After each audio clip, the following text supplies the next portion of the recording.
We're live. My mouth is full, but I have no complaints. You know why I have no complaints, Jackson? Because Ken Iggy Strode is back in the studio. It's unbelievable. Iggy, what's the word? What is up? It's like being home. That's what I said when I saw you. The old studio. Love it. Look at that coat. Isn't the, yeah, I realize this is, most people will be listening to this and not watching it live. But for the record, Iggy is wearing, how would you describe this coat? Fake fur. Kind of like a. Is it fake? Kind of like a raccoon. Like in Seinfeld when they had the fake fur hat. Yeah. Made of rats. I just, every once in a while I get on Amazon. I saw the, I got this from, you see that, it's usually on football games, the DirecTV commercial with the two gay guys on the couch. Jackson? We might have different programming. Well, they sit on the couch. Depends on your algorithm. The guy's talking about DirecTV, and the guy comes down, it's like couture. And they both got fur coats on. He goes, I thought of it first, it's couture. And they both got fur coats on. I said, I kind of like that look, and I went on Amazon and found So a fake if one. you don't mind me asking, what was the going rate for that? I think it was like $79. That's value. It'll start falling apart like in 6 months. But for now, it looks lovely here. For Like one one day, rainstorm. To post a picture of it, for a Jackson. couple of days, it looks good. Have you tweeted this out, by the way? I haven't tweeted out my cute boy gif, and I can't find the TMASTL. Yes, I have tweeted. Well, you have? Okay, then I see Joe Buck is going to the Baseball Hall of Fame. That's what I just saw on the top of my Twitter feed. Oh, nope, I haven't. Now I have. Oh, you motherfucker, you. Yeah. You motherfucker, He wasn't in already? He was a finalist, Iggy, I know, but he did not get in, I think, last year. But yes, now he is officially in the Ford C. Frick Award. Well, good for him. I had Yeah. him on my Iggy Uncut. How is Iggy Uncut doing? Yeah, hanging steady at like 45 people. But how do you enjoy doing it, and what goes on? I could Let's have promote 5 Iggy Uncut. I could have 5 people subscribe and I'd do it because I just love doing it. Yeah, I can do what I want.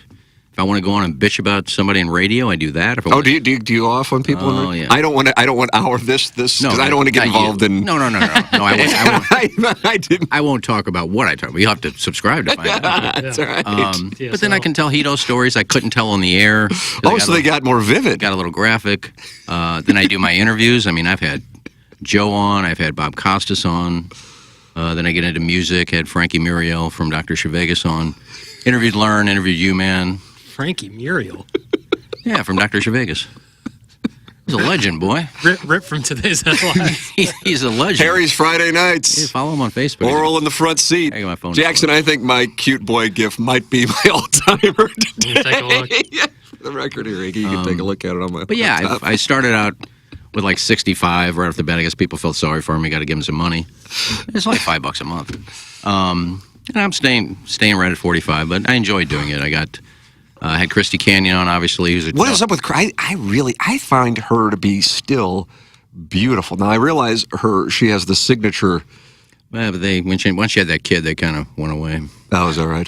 But I think I think she's a very pretty woman. Yeah, But she was a 2-parter. Oh, she went 2 parts like Godfather. Well, I don't want to, because I don't want my interviews to go don't want them to go long. Shut it So down. I don't. That is a shot. So I don't We're subscribe. going to be here until 11 at night. You didn't know I that. don't pay for the business Zoom where you get you only get 45 unlimited minutes. So I only get like 45 minutes free. So we had talked for 45 minutes, and I haven't even gotten into the good stuff. And it said, you have 2 minutes left. I said, well, we'll have to come back and do part 2. So I did that. And we had Sake on, obviously. I have Obviously. Ginger Lynn coming on soon. So. What do you know? What's she doing? She's got a book coming out. Is that right? Yeah, she said, can I wait You about could a tell month? me she's 75. You could tell me she's 51. I would guess 61, maybe. This is 60. Christy Canyon? Or no, Ginger Lynn. Okay. She started Turn the young, Wi-Fi off. but I would guess 61, maybe. Ginger Lynn. 62. You shipped it. Yeah. Tip of the cap. When it comes to porn, I'll never fail. See, there you go, Jackson. So I got a lot coming up. So if you want to subscribe, just go to patreon.com/IggyUncut. There you go. And don't buy a cup of coffee today, and guess what? You got me for a month. How often do you do it? I try to do it once a week. But the thing is, Cucky was doing it for me, because Cucky offered to do it. I didn't even think about it. He said, I'll put everything up for you. You just do it, and I'll send it to me. But he's busy. He's got a wife. He's got kids. He's got a job. So sometimes I would want to do picks. And I would do it on a Wednesday and said, here's my picks for the week, and you get it up. And it would be like a week. He goes, I can get it up next week. I said, well, it doesn't make the games start tonight and Friday and Saturday. So But now, That actually would be a great Yeah, so segment it where you didn't do work. picks. The games were 5 days ago. yeah, Yeah. so, like I did my still go 3-2. I did my Ryder Cup preview on a Tuesday, and I kept saying, "Are you getting it up? I'll get it up tonight." It was like Saturday. He goes, "I'll put it up today." I go, "What? It's almost over now. Fuck. Don't worry about it." So, but now I got a guy, Tony Vitale, great guy. He's an IT guy, and he's in front of his computer all day. So he's got it set up where he has a folder connected to my computer, my laptop, and all he's got to do is when I'm done, it uploads in there. He opens it from his computer, and bang, it's uploaded in 2 minutes. So I can do shit like that now. So you like doing it, though? I love doing it. Oh, like, God 'Cause bless. I miss doing interviews and stuff like that. Yeah. So, and it's kind of I'm producing my own show. Well, So I'm doing that. Obviously collecting my millions on my Social Security retirement benefits. millions on the social 33 security. years in radio. But I'm helping out our good buddy Christopher Pondoff, recovering alcoholic. Yeah, absolutely. Yeah, he's got the Pondoff's Anonymous podcast, and it's fun for me because I kind of get back into my producer's mind because I'm lining Oh, so you're up. booking up the guest for him? Yeah, I mean I've gotten Scott Spiezio for him. Oh, did you? They just interviewed. I knew he had him on. He sent us some of that audio. Yeah, Great interview. I lined that Yeah. up for him. We have Amber Lynn coming up. She was 20 years coke addict. So she's going to come on and talk about. We had to get a porn star on there. Absolutely. And Anthony Slaughter, they just interviewed him yesterday for next week's, and I don't think he's done an interview since he got let go from Channel 5. Anthony Slaughter was on Channel 5? He was the weather guy on Channel 5 that got let go. What happened? I don't know what that... Just... Well, this is another case of being... maybe you'll find out on Pondoff's Yeah, Anonymous. exactly. I'll have to listen. So, he wasn't happy about it. And just like Rennie Knott doesn't know what happened, he's know what he's told, but he doesn't remember doing any of that. Right. So it's whatever. But, he's doing a lot with foster kids, too. And he stopped drinking, so he came on. He'll be on next Monday. So I'm having fun doing it. And we're going to branch out in January. He started a thing called The Fuck Around. The fuck around? He calls it the Fuck Around Podcast. I love it. Where they just get on and just bullshit about anything. Not just addiction, but stories and all kinds of stuff. And so I'm going to be on there. You're going on the fuck around. I'll be on Friday, and that'll be up on. So we're going to I think we're going to call it like the Pondoff's Podcast Network. There's a girl that he knows, Zoe, who I've met. She works at Cafe Dolce, where I go quite a bit, and she's part of it. So he's going to do a lot of different things. So I'm looking forward to it. After the first of the year, it's going to start expanding. So I love doing that with Chris. God bless him. He's Pondoff's a great guy. Anonymous He's a great podcast. guy. Yeah, and if you only know him through the persona of the recovering alcoholic, what he actually does with his time would be so counter to what you would expect based on the text. Well, I told people that you were coming on. People so excited about it. It's wonderful to have you back in the studio. Jackson, you know what it feels like? Home. It does feel like Doesn't home. it? Feels great. I got lost. Lost. I went the wrong way on Olive. I'm used to coming, when I live 3 minutes away. And I was just thinking, I'm driving down 270 Olive, and I go the wrong way. You went left? I drove for like 5 minutes. I'm like, where is it? Did they move? You're in am Chesterfield? I losing my mind? Who am I? Why am I here? And I went the wrong way, so I had to turn around and come back the other way. And I parked in the Rockstar parking, so hopefully... Oh, did you really send a message? I figure that person probably laid off by now anyway. I'll tell you what, we haven't worked together in more than a year, and I still can't figure out this So fucking hot thermostat. here. Yeah. It is so hot. Yeah, I Iggy don't looking know. at Do I you. go this way? I still don't know. I think you left. You think so? Go I think there? it's like a Fisher Price thermostat. I don't think it works. where Like when we were in here, I don't Well, think at least it it's worked. not hanging off the wall like it used to. Yeah, well, damn near. Fucking unbelievable. All right, look at this. 72 people are in here to watch it. I personally think the reason is the GIF I tweeted out, Iggy. Yeah, really strong. You like that? It was like a compilation of cute boys. A lot of them with not gift? A bunch tattoos, of- but like writing, like someone of guys? sharpied them. That's my traditional QFTA tweet because I bunch of really guys with no don't tweet shirt at on. all. And it just like, I'd like to throw off the listeners. But I think the real reason is because Iggy is here. He is back for QFTA. You were in the chat last week and said you'd come in for a QFTA. I said, great. Come on in. The water is warm. Here he is. So your questions, I got a bunch of them via email. Good. I just got done doing the spread zone, so I have not reviewed them, especially since many of them have come in the last I had a few on my 40 minutes. Facebook page. Oh, did you? Well, what do you? I don't got? remember what they were. Why don't you open up your I don't Facebook care. app? Okay. It was basically just to promote I was going to be on here. If you want to watch. But if you got any So questions. this is on. Well, I'll go to your Facebook page then. Yeah. And on the program today, there was this commercial break. I only ask if it's on a commercial break because in the audience I know what I'm talking about. But Martin brought up that his wife saw that you won an award, and then Martin says, "I think it was Iggy doing a bit, though." Oh yeah, that was on there. It was a bit, all right. What was it? Or am I going into I'm going to your page right now. Yeah, it's not really political. It's just after Trump got the fake FIFA Peace Award, I came up with people gave me 3 awards. I stopped 8 fights on the golf course, and thank you to the PGA of America for giving me the golf course stopping fights award. And congratulations! And one for I forget what else it was. Just some things I stopped, and I just gave myself fake medals. Congratulations on those wins. There's a picture of you in the hot tub with a gentleman. Chris Pondoff says, so hot, and since P-Hub is shut down, I've been working up a good batch. And then the other comment was, need a full report on the fountain. Fountain is without water at this time of year. Yeah, Did you walk by the fountain, or since you parked in the Rockstar parking, maybe you didn't even go out there? Well, it was windy, so I parked underground. No, the fountain it usually goes on about July and shuts down about September, I think.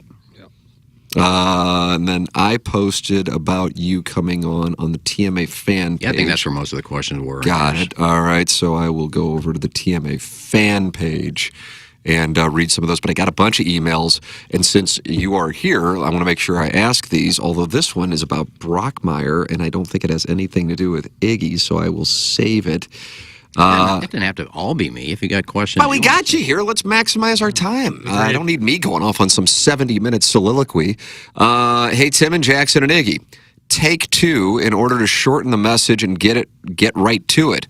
All the same, happy holidays, long-time listener, first-time QFTA sender. Please do not use my real name. Say this is from Eddie Dingle. Take 2. Is there a question in there? I don't know. I don't know what's going on. It looks like he sent this earlier at 11:07 and then sent a revised version at 11:11. I work at a marketing company. Oh, God. Is this an erotic story? You were always skeptical when we get these erotic stories that they weren't real. I don't know. I'm reading it for the first time, which is normally fine on a podcast because you go, oh, shit, I said something that I shouldn't say. We can edit it out, but we're live on YouTube, so away we go. Well, if it's a listener, you can pretty much guarantee it's fake, but they're always fun to read. I don't know where this is going. I work at a marketing company with several female coworkers in their mid to late 20s. We share office space with another business that has recently had major turnover. One employee there, we'll call him Mike, in his early 30s, made efforts to be friendly with my coworkers and me. I saw it as polite. They found it creepy. His demeanor seemed innocuous enough. A few days later, a coworker saw that Mike was posted about in a private Facebook group, I believe called, and then he names the Facebook group. I will just err on the side of caution and not name it. A woman shared screenshots after one date with him that showcased extreme jealousy, verbal abuse, and possessive behavior in an extremely over-the-top manner. Others who recognized him commented on the post with similar experiences. His name, photo, LinkedIn, and examples of his behavior were all included. Not long after, it led to him leaving the company. My question to you guys is this. Is it fair for someone to be exposed to this extent where only one side is shared? In this specific case, warning other women seems justified, but in less serious situations, it's easy to see how reputations could be unfairly damaged. Is protecting potential partners enough reason for this kind of doxing, or is this something that has to be judged on a case-by-case basis? Let's see, and then it says, back to lemonading. You guys are great. The show in all forms have been a massive part of my day going back to 2015, though I recall the Ask Tony segments in the car growing up, so it was always something I was interested in. And hashtag Make Ween Wednesday great again. All right, so I guess this is not a specific Iggy question, but something we can tend to. I wonder about, I'm familiar with these, are you familiar with this, Iggy? These groups? I guess there's one for guys regarding girls and girls regarding guys. So you are as a bachelor. I'm not on them, but I am aware of their existence. And anybody can start one. Sure. And so I wonder, from a defamation standpoint what the exposure is. Right. And none of us are lawyers, so I don't know the answer to that. I don't know it either. I know you don't, but I think there's some about names with those pages. Like you have to be like, I don't think they can post last names. Maybe I don't know. Well, if they're showing a picture and then people obviously recognize them, there'd be no way to tell other stories if they didn't know who they were talking about. You see what I'm saying? For sure. Yeah, I don't. That whole situation always seemed weird to me. Like the pages like that, it just always seemed like an opportunity for people to like crap on people's like image. You know, like I never, not like image like in terms of like their reputation, but like literally a picture of them. Be like, oh, nice crooked teeth. But I thought it was more about like airing out their experiences dating with them, their performance in the bedroom. That I believe is the goal of the page or pages. But I think sometimes it probably falls into the, let's crap on this person. Okay. And usually the person that they're talking about is not in there, so they can't defend themselves. Right. You're just talking about this person, and he probably has or she has no reason to even know it exists. Now, I deleted something from my Facebook page. Now, that's different. It's not a private group. If you want to be a friend of mine, ask me for a request, I'll give it to you. And if somebody posts something on their Facebook page, it's out there. Well, when I was going through the whole apartment thing, I got so pissed off at my neighbors. I really did. I was fucking furious. Your current apartment or your previous No. apartment? I love my apartment now. But the one I got kicked out of. Got it. And the neighbors were just bastards. They were so mean and lied about everything. And so when I got kicked out and I moved, and I said, fuck them. So I went to their Facebook page, and there's a picture of them. And I took the picture and I put it up. And I said, say hi. The people with their faces? I said, say hi to the two people. Well, they posted it on Facebook, so it's not like they're hiding anything. Oh, boy. So I just said, say hi to the neighbors that got me kicked out of my apartment. And then after about 2 minutes, I said, you know what? That's kind of going low. Fuck it. I deleted it. Okay.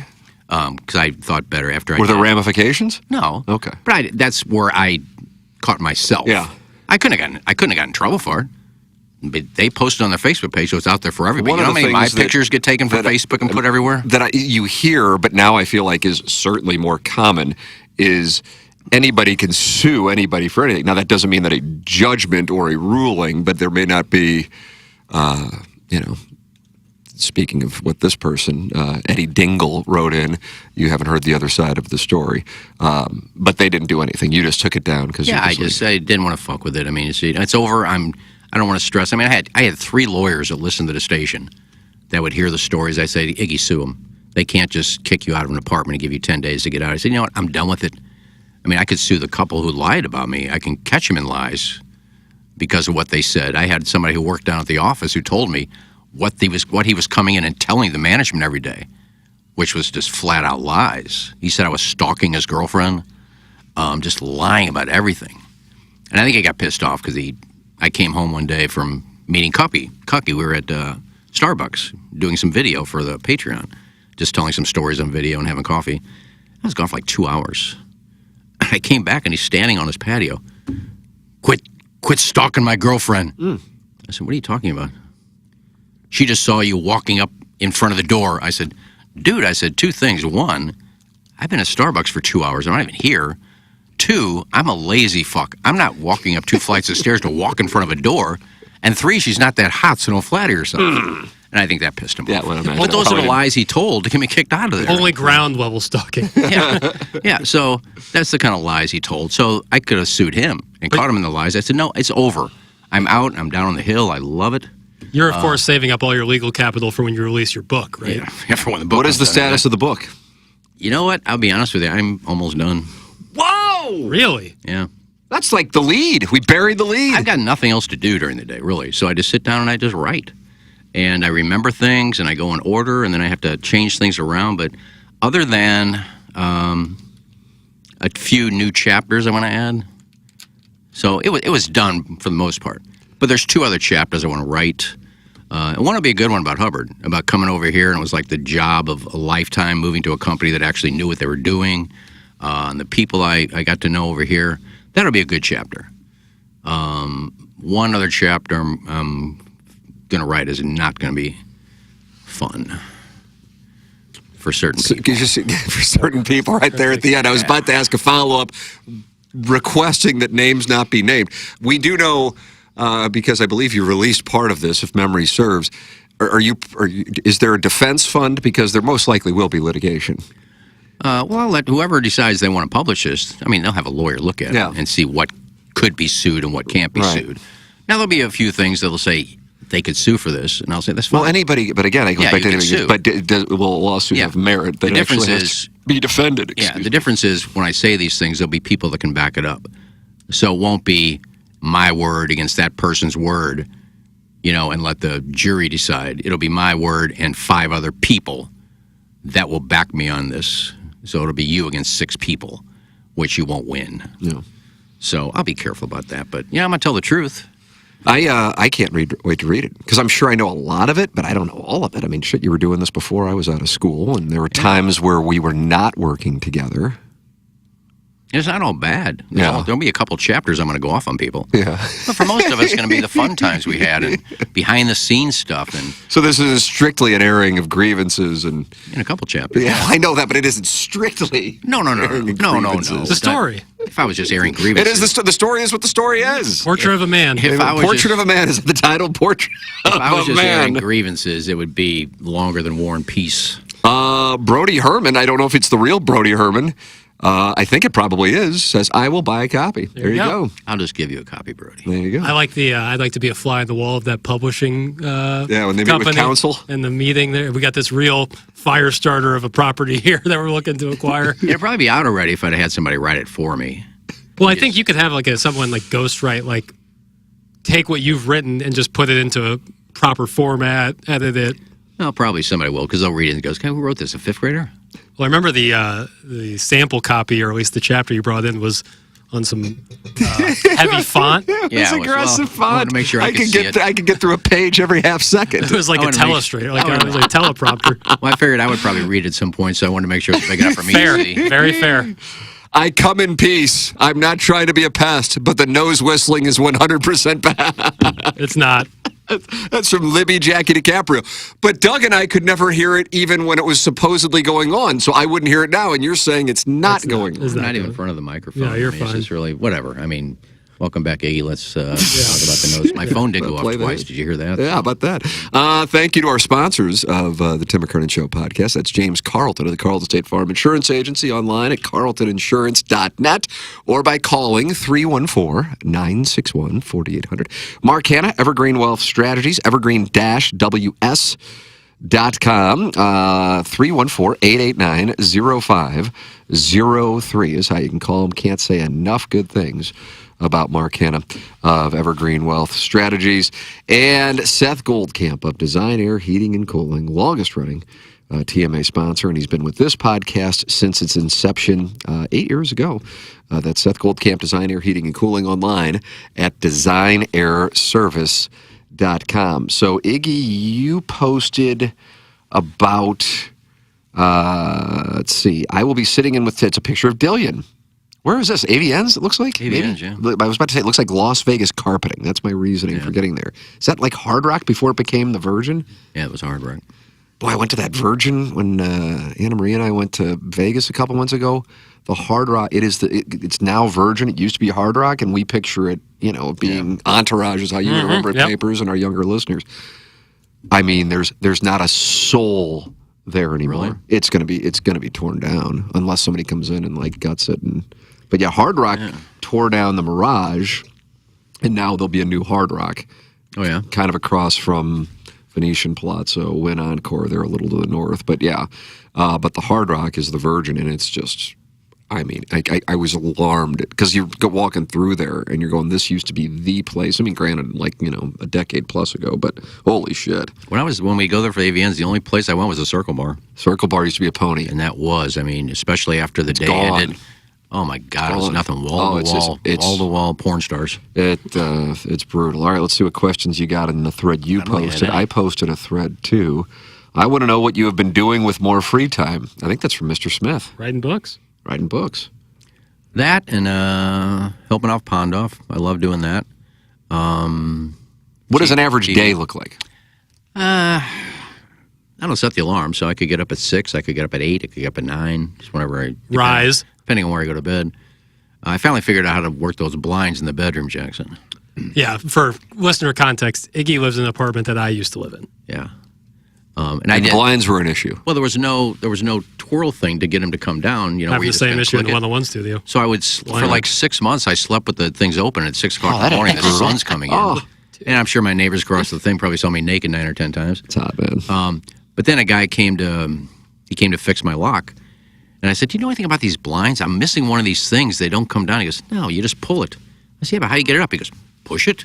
I said, really? I never seen that before. Yeah, Push? it's yeah. old Pull? school. They stayed? I never seen that before. Glorious. So now I know how my drapes work, my blinds work. But I love living down there. But I can get up, brush my teeth, gargle, make a pot of coffee. We're going into the details. Well, I do that first. Sure. And then I mosey downstairs with a cup of coffee and sit outside, smoke a few darts. And Great. Where Iggy lives right now, prime smoking and hanging out location. it's the people watching is great. Yeah, prime smoking and chilling. And on weekends, I bring out a bag of dog treats because people are always walking their dogs. That's a good way to meet people. The Hill's not a big place, so you see the same people all the time. Certainly in that area, too. In that area. So I get a dog, like a bag of those bacon things. And I sit out there. If they're walking the dog, I say, hey, how you doing? Can I give your dog a treat? Sure. And the dog come over, give him a treat, and say, hi, I'm Iggy. And that's how I meet people. How about that? So I do that. That's folksy. Yeah, Mayor of the watch Hill. TV. Yeah, Mayor of the Hill. Knock out some documentaries and work on the book and, Like, when do you think the book's going to be done? I don't know. But you've made progress, Yeah, major it's almost progress. done. I just don't know how to Do you find have a publisher in mind? Do you I know somebody? All I right, don't know we how can any work of on that. works. I'm just gonna I know a write it guy and from my neighborhood who published Marisex books. Oh, really? Yeah. So I'd be Put me in happy touch to. with him when this is done. Absolutely. Yeah, really good guy, too. I'm not trying to make a ton of money out there. It was just something to do. And I enjoyed doing it. Thinking of press tour. Yeah. So, Gould says he wrote his book, and he said they just had a second printing. I think he's made 30 cents on it, so. That's Gould endorsement. talking, so I don't know, but. So, Junior, how do your kids like the book? I've read it to I can just see Rich sitting down at like a Barnes & Noble or whatever still around signing books. There you go, take it. Hope the kids like it. Are you paying for it? Brian Henshin, he covers the Colts and Phillip Rivers starting quarterback, and he wants to know who's writing the foreword. Sounds like he's interested. I haven't decided yet. When I started writing it, obviously I was thinking Jay, Yeah. because he and I have met since 1992. Then I was thinking you and McKenna. But I'll definitely ask Tim to do something before. I've worked with you I would probably happily longer. write the foreword. I've probably worked longer with you than anybody else. How many now. years, like, were you actually on the show? I actually don't I think know. 8. 8? God, I would have probably taken the over. On the show, I've worked with TMA like 3 different times. Did you ever work on the show at 1380 where you were on the show? Like, on the show? I know you were in the same building, but who were you When we were producing about for the sex shop? 1380? The sex shop, yeah.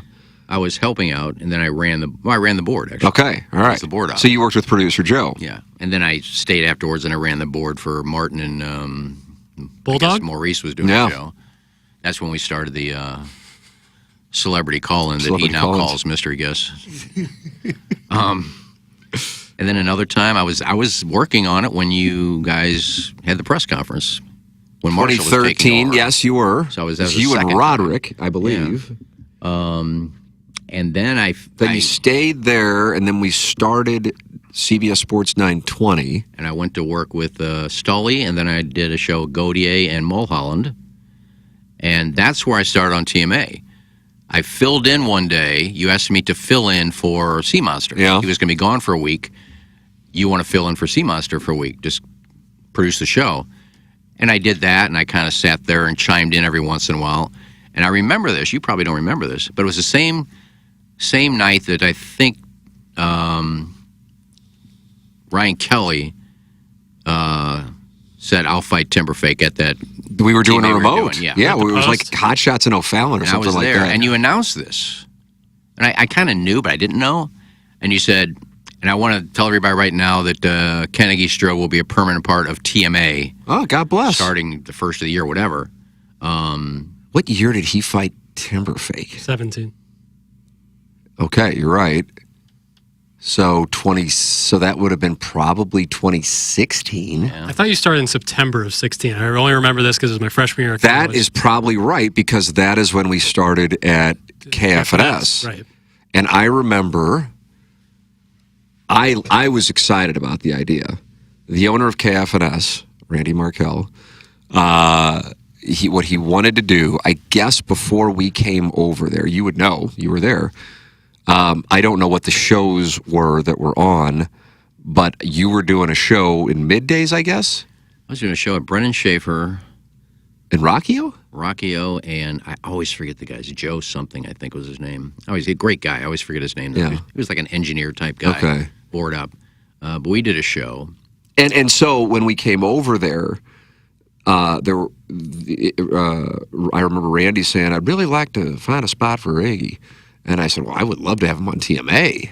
But I wanted to make sure that everybody on TMA was on board with it. Right. And everybody on TMA was on board with it. And I'm like, this is going to add to the show. So at that time, then it would have been me, Doug the Cat, Sea Monster, you, and Plowhawk. Is that right? Mm-hmm. That's a nice sixum. That's a nice sixum. Great sixum. That's a nice sixum. Yeah. And then Sea Monster left, and I had a Sea Monster left asked me to produce in until I found somebody, and I said, "You can pay me for it." And they 18? said no. So I want to Didn't Pete start in 18? I guess it would have been 18. I'm surprised he lasted to 18, although Hadley didn't come in to start whatever was going on there. April of 17, I believe. So yeah, Sea Monster left like in the first quarter of 18. Then Iggy produced a show in between Pete and Sea Monster, right? Like you kind of just filled in. well, So if you Sea wanna call Monster it- didn't train Gangster Pete? Yeah, if you want to call it that, because That's what Gangster said Pete was telling me. He goes, no one trained me. Well, so they wanted me best to. of luck. They wanted me to be the producer before they got Gangster Pete. They said, "We'll name you the producer of the show." And I said, "You going to pay me for it? You going to give me Sea Monster's money?" No, I said, "Well, I'm not going to do it." That was a theme. That wasn't Tim's continued. decision. It was gift cards decision. It wasn't Tim's decision. So when he said we're not going to pay you, I said, "Why would I produce the show if I'm not getting paid for it?" Fair question. I mean, this is a broad, although it's specific to the anecdote you're telling. I don't know how one with any business, it isn't about that particular business. Expect to have happy people and be able to bring in quality people if you're not providing them with proper compensation and benefits. I mean, this is very basic, by the way. This isn't like, hold on a second, what did this guy say? It was Warren Buffett doing a podcast? But this is the world that we lived in. And, I mean, there's also some things that are logical. Now, I suppose, of course, the other side of it is that, well, then don't work there. Our show was doing fine. But that's the issue. After And this the is show, you had to fuck around with, and you hated to do it. But the 3 hours we were in there, great. it was the absolute best. I mean, we were only doing 3 hours, and it was the best. But the stuff that went on, and I say before and after, but usually it's just after. I never knew, and I swear to. I mean, fuck, I'll show you, Iggy. And I'm not looking to get into naming names, but I still haven't. Look at all my voicemails that I still have saved, and it's not by coincidence because I never view it as over. I mean, but it's that still, even though it's been 5 years, I guess. It's still that fresh in my mind, and that traumatic. Honestly, the fact that the show survived that era is probably, I guess, the thing I would say I'm most proud of. But then at the same time, anything I'm talking about, really only you and Doug and the Cat and Plowboy, because Jackson, I mean, he's sitting here and he's been part of the show for 5 years now, but he wasn't a part of that, so he doesn't even know what that was like. I mean, it would be an accomplishment isn't the right word. Rare. It would be rare if we could go through a quarter without you, the Plowboy, Pete, or the Cat in particular, getting fired. They'd get fired constantly. The Cat got fired back-to-back Tuesday nights and didn't know about either one of them, or Thursday nights, one or the other. But it was so comical. It was sad. It was brutal. And I think if I were 10 years younger and didn't have a kid at the time, it would have just been like, okay, we're just gonna go, or so, But I don't know. There's so much about it, and maybe there'll come a time where I'll talk like freely about it, and by then nobody will give a shit. Hell, nobody probably gives a shit now. But yeah, that was brutal, which then speaks to what you were talking about earlier, your own words about the term I always use about this place is professionalism. Yeah. But I think when I say that to the people here, or you say it, and I don't want to put words in your mouth because I realize they let you go, so that isn't fair to do. But you said, that it would be a positive chapter regarding Hubbard. There are still things that you disagree with, but you can disagree with them, have a conversation about them, and not feel like, oh my God, I'm going to be terminated, or one of the guys on my show are going to be terminated because we disagree. Or the thing that really went on that I thought was so unhealthy, and this would be in any workplace environment, is it was like let's get together for a meeting, but all we're going to do is talk bad about people to try to use it as currency to get somebody fired because the place isn't making money, and we got to. It's just. Oh, it's brutal. I mean, it's brutal because somebody asked me why. I guess this was on TMA this morning. We didn't release. Martin actually asked why I didn't release the Freeze and Maroon interview when we did it, which was done in June of 2020. And the answer was we had a guy by the name of Mark Taylor. I don't know if you ever met him. He was going to work with us. Now he's working at Centene. I mean, he's a really smart guy. I guess it kind of goes without saying. But he was part of the Battlehawks. I think I've somehow made it hotter in here. Do you think? Is it hotter I now? think it's as warm as it was. I think I got a little cooler. All right, sweet. Then I'm going to keep moving it that way. But if there's one thing that I would say about the Battlehawks, especially the first version, when it was local, they marketed brilliantly. Mm-hmm. And I'm like, whoever was responsible for that, I want to work with. And there was the guy, and I can't remember his name, maybe somebody in our YouTube chat would know the gentleman's name. He was like the president of the team, and he did a hell of a job, and he did some stuff for us. And then there was another person who also I was told was very active in it, and his name was Mark Taylor.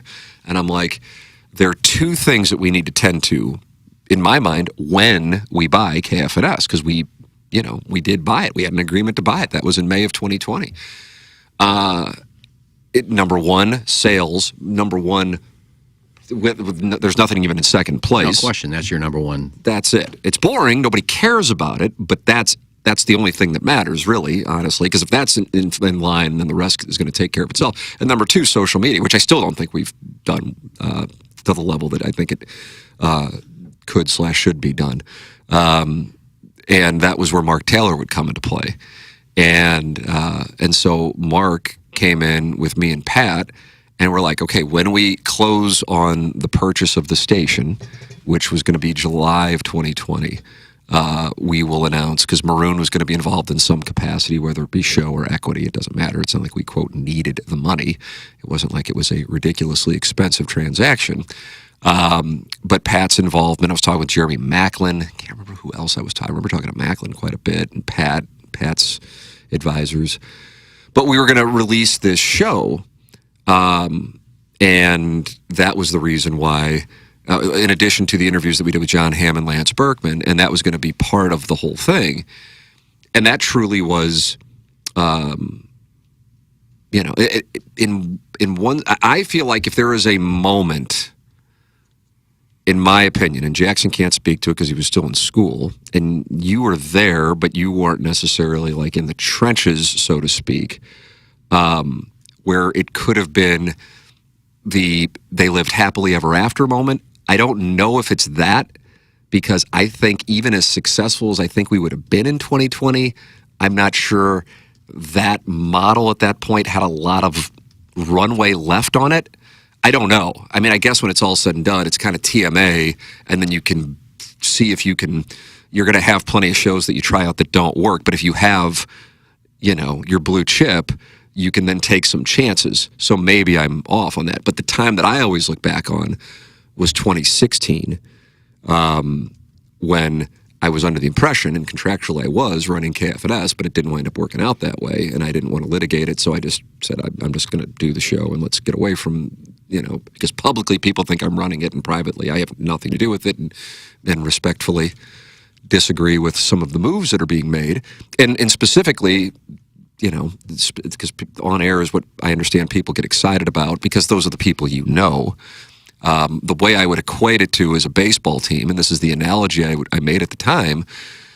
If you got a bunch of guys hitting home runs, I guess that's exciting for the fans, but the way you're going to win is with pitching. And I said, sales is pitching. You need to allocate the dollars to get the best salespeople and build a sales structure that incentivizes the great salespeople in the area to want to be here. And at that point, then we'll have the revenue and a margin that we can allocate it to programming. And that would have been, I think we could have had that. It would have been, not could have been, it would have been successful because we were successful at 920. And that was with me paying, and this isn't a complaint about paying for it, but I was brokering that time from Bert Kaufman, may he rest in peace, and spending, I was paying him $25,000, $30,000 a month for that airtime. So, I mean, that's $300,000 to $400,000, depending on what the time of that period was. Because it changed, which is one of the reasons we left. He started asking for more, and he's welcome to do that. But when we leave and there's nobody else willing to cut that check, well, you've just made a move that you probably went back, and nobody else ever came in and cut him that amount of money. So it could have been a deal where we could have stayed there. I was at my happiest during that time, and it could have been that way at KFNS. And had that happened, I think me and you and Doug and the cat and the Plowhawk are all still working together. I really believe that, because the stuff that got the cat upset involved Hadley, which he's very open with, so I'm not talking out of school. And then you were in the crosshairs, and I don't want to get into the reason of it, but it's not certainly nothing you did wrong. And you know why I don't want to get into it. But yeah, I've already mentioned that in my podcast. Oh, okay. All right. Well, so that's there. And it's just such a shame. The tough thing, and why I think now it's an interesting time, is TMA. But it was a weird spot because I was one of the people on air with TMA. TMA's revenue was coming from only 3 hours, but then that revenue was necessary to subsidize the rest of the station, because unless you just play a network for the other 21 hours, you have expenses associated with those other 21 hours, and oftentimes those expenses did not supersede, or the revenue did not supersede those expenses. So you're upside down on day parts the rest of the way, and that's not a good business model. I could be wrong on the percentages, I'm guessing, but your station isn't going to succeed when your morning show is billing 90% of your revenue. Yeah, it might have. That might have been in the ballpark. But yeah, but the reason why I say now the game has changed is you can just do TMA. Just do TMA on YouTube, and then you don't have other expenses in addition to having to subsidize or have programming on for the other 21 hours. You also don't have do not have the hard costs of the stick and the license, and those, I say this like everybody knows what those terms mean. Stick means the tower, license means the FCC license, the land, or you're either renting the land or you own the land, so there's an expense there. You don't need, we could be doing this right now at your place on the hill. You don't need all of this stuff. And just 5 years ago, you kind of felt like you did need to do that. So the game in that sense has changed. But I do believe, I really do, and I think Martin shares this opinion too, and we shared it in the moment, that if there was a time that it could have gone from, where it wound up going to what it could have been, if there was a big delta, it was 2016. That's how I feel. But again, I'm talking, and even you were there, and you don't know all of the details, although you certainly know a number of them, and therefore I know the audience doesn't, because I'm not talking about it, and I'm still not talking about it. But there was a real opportunity there, and that's unfortunate, because I think that could have been, like I said, what I do until whenever I decide to stop doing it. And then whenever I decide to stop doing it, somebody, whether it be like Jackson or somebody who's out in the audience, for all I know, comes in and hosts TMA, and the show can continue, and I can, not be part of it. If you leave, it's done. But I just, nothing against Jackson or Doug in that, but you run the boat. You know that. You run the show, and it goes well when you're doing that. When Jackson fills in for you, he's good at it. But I just think TMA is known for mainly you and Doug. And now Jackson is a big part of it. But I think if one person had to leave to ruin the show, it'd be you. Yeah, but what if I take, I appreciate, it's kind, I know your intent is kind, but if I were to start taking more time off, which I'm not saying I'm doing, but then Jackson comes in and he's able to run the point, and it's different. But they know you're coming back. Okay, If they knew I you were gone understand. for good. I understand. I don't know. It Who could be knows? different. Either way, the general overall, the business could have worked at that moment. Because again, if you're talking about just doing the math, let's call it $360,000 that's just going out the door, and I realize there's no context with regard to revenue, but that is a material percent. If you're talking about a business that does $20 million in revenue, $360,000 is immaterial. But for our numbers, revenue-wise, a $360,000 expense that was essentially leasing time, and now that is off the table. So now that's just essentially in your pocket when you're building out a P&L. That was my mindset in making that move, because I'm like, okay, I know what we can bring in. It's 7 figures of revenue. And now we're going to have $360,000 that doesn't need to go out the door in rent. We're set, and this is gold. And you know that's you know, I mean, listen, the thing is, you know, I guess the success of it speaks for itself. But you know, we had a thing that didn't need to get fucked with. But at the same time, in order to survive, you have to change if there are changes around it. But what I'm saying is we could have adapted on our own internally. And I still think, I mean, again, it's immaterial because at this point you're talking about 10 years ago. But I wasn't like, okay, 920 is what we're going to do forever. Yeah. That never, the 590 group, take your pick of whatever 590 ownership group, that wasn't going to be forever.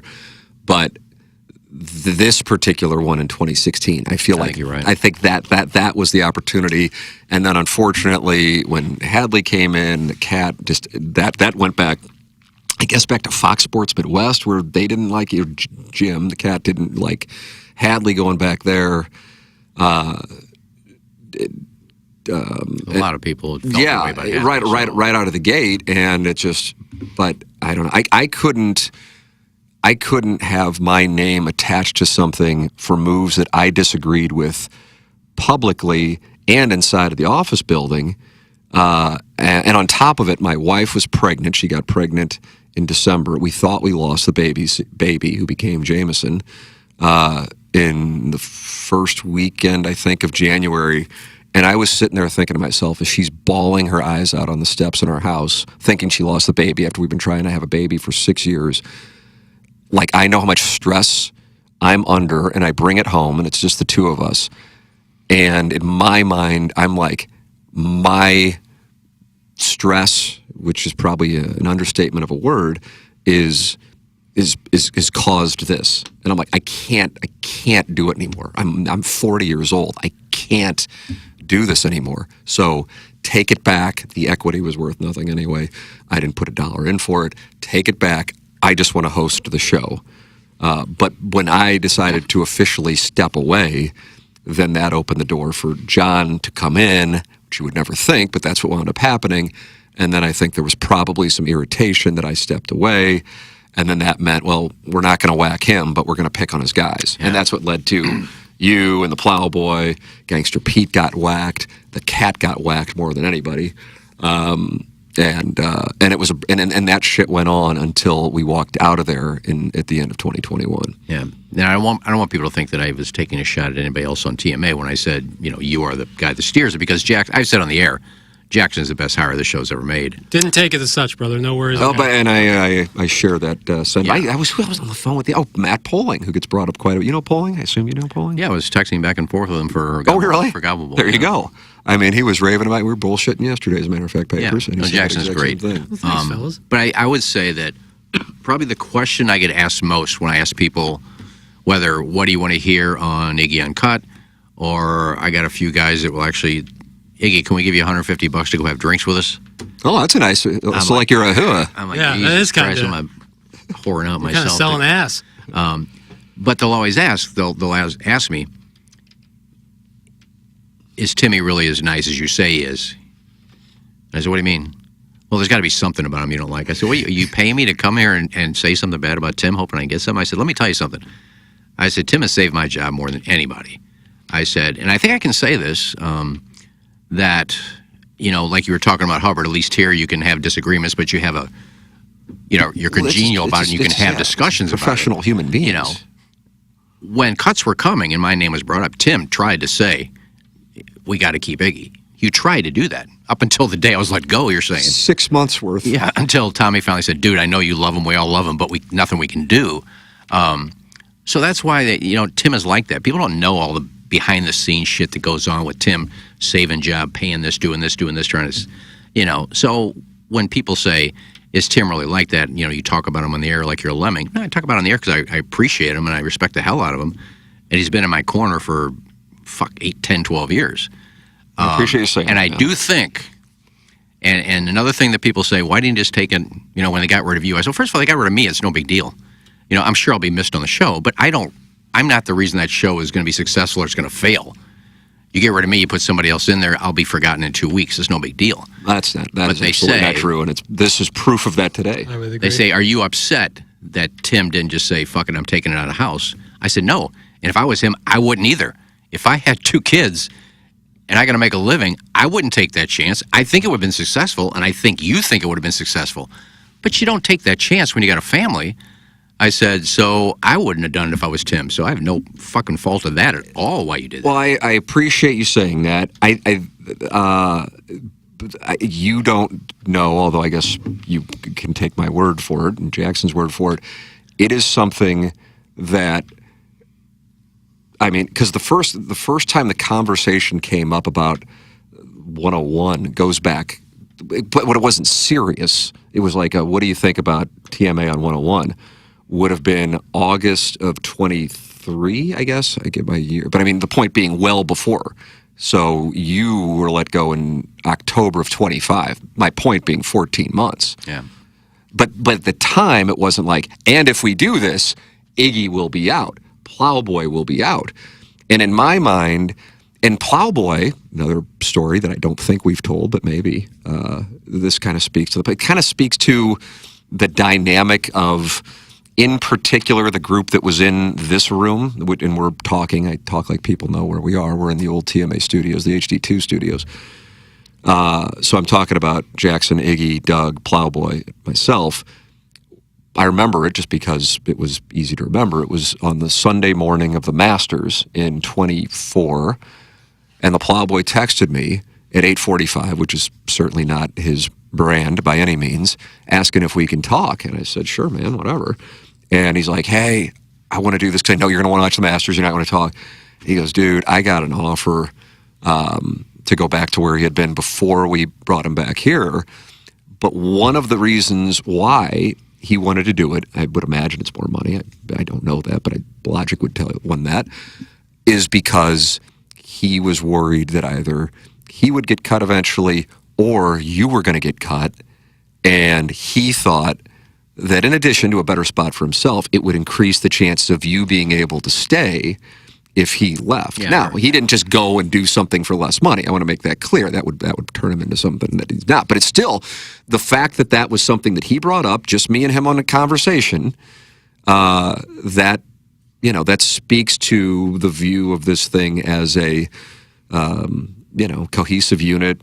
Family, I think, is a term that gets thrown around to the point that it becomes cliche, but that he's aware of that. And listen, you gotta, like you said, I have a family, and so it's different than when I'm like, okay, I'll put my house on the line in 2013, which in part was just a lack of knowing what I was doing, truly, that I was like, oh, here's this house on the line, and Bert Kaufman would have been in my home or just selling it for something if it didn't work out. Holy shit. But that really did happen. And so knowing, because the first time that we had a serious talk about it, where we started talking about the dynamics, was March. So it was fresh in my mind. And I'm like, in my mind, I'm like, okay, I'm not sure that the Plowhawk would be a part of it, even though I made my case, and I remember making my case, and it just wasn't the direction that they wanted to go with it. But my thought process was, if you have me, Doug, and Jackson when there is sports news, perfect. And then there can be a conversation with whether, now, if you or Plowboy don't know about a topic, then, but just like the Cat would, Cat's a sports guy, but when we would talk Mizzou football, and I know you didn't work with him, Jackson, but the Cat wouldn't get in there and act like he just sat it out. It didn't mean he was angry. He just didn't know about it. Mm-hmm. And sometimes Doug and the Cat would talk about something Cardinals-wise, or back when we talked politics, and I'm like, I don't have an opinion on it, or I don't care about it, and I would just sit out. I think the YouTube thing has been one of the best things to happen to the show. But as you know, and you and I have talked about off air, when you wouldn't be participating in a conversation for whatever reason, your body language came off, or it was interpreted as, and then it became an echo chamber thing. Oh, Iggy's pissed, they're not talking about him. Well, you just don't know, or you don't care. And so you're just sitting there. And then plenty of times, there's plenty of times where I'm on my phone. Sometimes I'm texting with my wife. Sometimes I'm just going through Instagram because Martin or Doug now are engaged in a conversation with a guest and I'm not involved in it. It doesn't mean I'm not talking. I need to talk about me. It's just the way you're sitting in there for 4 hours, but it got portrayed that way. I mean, we knew you weren't mad, but the point being the audience thought things that weren't necessarily going on accurate. right now. Someone said Jackson looks annoyed. Yeah. I didn't see that. I'm never looking. Art. So I tell that in context of the following. Every time the cat got fired, I was able to get him back. And I would like to say, but it was me doing it. I realize, I guess, for the perception, but I mean, I was the one that had to do it. So and a lot of times I was the one that had to give money back, or I had to put the cat on Inside STL's payroll, which business-wise is something that, I should be kicked out of school for. It's the dumbest damn thing ever. I'm just giving money away. That's what I was doing, is giving money away. I mean, listen, I like the guy, but I mean, what the fuck was I doing? I mean, I was 2017. I was a 40-year-old man. You got to know better. It's ridiculous, but that's the only reason he got the job back. Then, however many times the plowboy got let go, you were a one-time thing. The same. Iggy was fired on September 11th. Again, these are easy dates to remember. Of 2017. It was my first day back from paternity. What a nice gift. And I get a voicemail. Bud, I'm letting go Iggy and Jim Hayes. Don't bother calling me. There's nothing you're going to be able to do to change. I'm going, no, Well, fortunately, I was able to get Iggy back, I think, that night. Didn't you? I mean, you didn't miss any of those days in 2017. No, I just got a call from you, and then I got another call saying, you're safe. Okay, thanks. Just call me. Let me know if I shouldn't come in. Call me next time I'm fired, and call me next time I get hired back. But the Cats one took a few weeks, but we were able to get it done. And then however many times with the Plowhawk, it even happened with Gangster Pete. Plowhawk got fired while running the board on the air one time, which is phenomenal, and then asked to stick around for a couple hours, which is absolutely my favorite. Timing questions. I don't think Sea Monster was ever fired. Doug was never fired. But then there was a time where the Sea Monster and the Cat were kind of getting fired. They wanted me to start doing 6 a.m. to 10, and I would do 6 to 7 by myself. And this was definitely after my son had been born. And I remember sitting there, and my pay was going up. I mean, it'd be a substantial amount now, much less then. And I was doing the math, and I'm like, that's what I believe the Cat and Sea Monster are getting paid. Yes, they would be out, but you'd get their money. I go, I'm not doing that. I mean, I don't know what to tell you. I'm not doing that. And I don't think this is what I would do. None of you would do that. Right. And the look on the gentleman's face was, I can't believe you're saying no to this. And I go, I don't know what to tell you, but that's blood money, and I'm not taking it. So I guess theoretically, the Sea Monster was going to get fired, as was the Cat, throw another log on the fire, because that happened as many times as it did. But otherwise, it was Iggy, Plowboy, the Cat, and Gangster Pete to a lesser extent. I say all of that for the following, bringing it forward to now, because I was able to bat 1,000 in getting everybody back, even though I knew where the winds were blowing last year, starting in March. In my opinion, we were going to get it worked out. And it wasn't until mid-ish October where we had that conversation that you cited, and I was sitting in my driveway, and I'm just like, holy shit. And then Jackson and I sat in here, and I'm going, and then if you listen to this podcast, you've heard me say this before. This is the best way I can draw an analogy to it. I'm getting divorced from a woman I'm still in love with. And this is before, the announcement. And I said, and then Jackson, because Jackson has the positive disposition that he has, he's saying things that are, for lack of a better term, positive. And I'm like, and he's pointing at things, and I'm going, yeah, I've just been through it. And I'm just like, because in my mind, and this is what I was trying to sell them on, but I also, and I know you understand the reasoning, but still, you would be sitting in the spot where Kurt is, which isn't a shot at Kurt. Kurt, has a full-time job with Sound Story. And so that way, I always felt like, and I told you this the day they let you go, that you were in a tough spot because you were kind of, the term I use is playing out of position. Because if we are having a, quote, serious sports discussion, that's not you, Now, sometimes you may feel strongly about it or really into it, but for the most part, that's kind of more me on some things. Certainly, like the NFL now, I don't play DraftKings and I don't bet on it, so I don't really give a shit. I'm certainly way more into college. But then if we were just doing it like if we were KFNS and there's no YouTube and you and Doug were really into a topic, then I'd just sit here and I'd fuck off. And then I can, you do this long enough, when the conversation's, just like any human being, knows when a conversation's kind of waning. And then I'd go, okay, it's 7:52 in St. Louis. Let me tell you about our friends at, wherever. And then that's the transition. And then we either go to a break or then we go to another topic. And but with YouTube, it would look like somebody's disgruntled, just like apparently you do now, Jackson. Yep.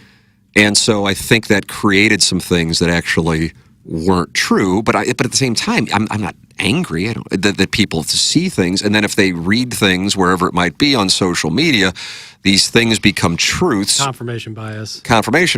Right. And that's a tough spot. But in my mind, if you have Jackson on the board, me running point, Doug and Martin, and then you in that sniper's nest, like I'm visual, like an Artie Lang back in the glory days, for my money, of the Stern Show, when it is a slow day, and you can. That's what I thought, and that's what I was selling, and I thought that would be the win, and I thought that would be, and then the thought process would be. I mean, I knew it would happen. It was because Jackson and I had lived it with Balloon Party. But even going back to the beginning of the morning grind, we lived it. So that's the other thing that I knew was coming. Not only were you not going to be a part of it, which I, obviously would have preferred not being the case, and that's kind of being euphemistic with it. In other words, understating it. But then I'm like, okay, now everybody's going to be mad at us, like we forced Randy Carricker, like that was us. If I had the exact same deal on the table to sit in here, I would have taken it. None of us were like, we got to get on 101. I was doing 101. The show was performing. That's great. But it wasn't in 2025. Being on certain stations is not like the end all be all. You just want to do a show that you like. But they saw the opportunity with how TMA was performing on HD2, and they thought that we could do better and make more money. And that's it. And it's that simple. And so I understand. I can't fault people for filling in the blanks when no one else is doing so on their own. I can't fault them for that. I appreciate that they're passionate. Sometimes that passion is, directed in an angry or, whatever way, but it comes with the territory, and if you don't like it, then don't do it.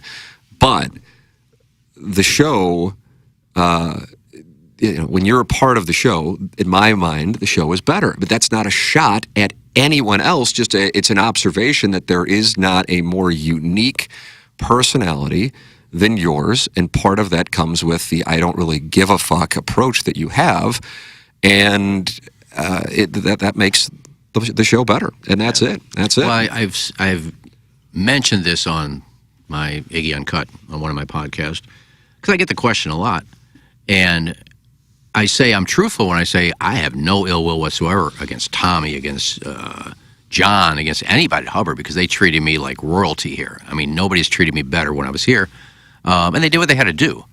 I tell people, I said, if you think TMA is going to fail because they're on 101, you're stupid. They wouldn't make that move unless they thought it was going to be successful. They're very smart people. I said, was it a money thing? Yeah, because they got rid of an entire morning show and saved the money. But I think my position was who I was on the show, because I was the porn guy, the creep, the guy who slept with 500 women, the guy who goes to hedonism, that kind of guy. And I don't think, even if I didn't talk that much, I don't think that needed to be associated with 101. That's what I think. Yeah, I don't know. And I have no problem with that. Yeah, I don't. The specific on that, I don't know. I don't know. I mean, I still think that we'll somehow still work together again. That's how. And I'm listen, TMA on 101. To be crystal clear, it's. I said this last week. I don't know what I can say and what I can't say. It's performing quite well. So it's not about, that means we would leave, per se, so much as do more, possibly. As I knew it would. I mean, I wasn't bullshitting when I said, look, people at Hubbard know what they're doing. They're not just going to take one show away and put another one and say, well, let's kick the tires, see if it works. No. They know it's going to work or they wouldn't have done it. Right. Now, granted, they do some things every station does something. That didn't work. Got to try something else. But you don't move an entire morning show to another station unless you know it's going to work. Yeah. And you do the logistics and what you're bringing in and what you could bring in and what they keep. It was a no-brainer. And I have no problem with that. Now, I could have said, well, you could at least ask me if I can talk sports because before I joined TMA, where we don't really talk a lot of sports, so I don't need to really follow it that closely.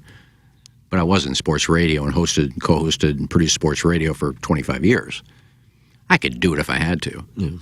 But that's not what I did on TMA. Yeah, so I get all that. Like I said, listen, it wasn't like it was shot down. Like absolutely. I mean, I'm not fighting for it. Fighting isn't the right word, but making my case for it, I guess. If you're going to March to October, 7 months. If it was like absolutely not, it wasn't that.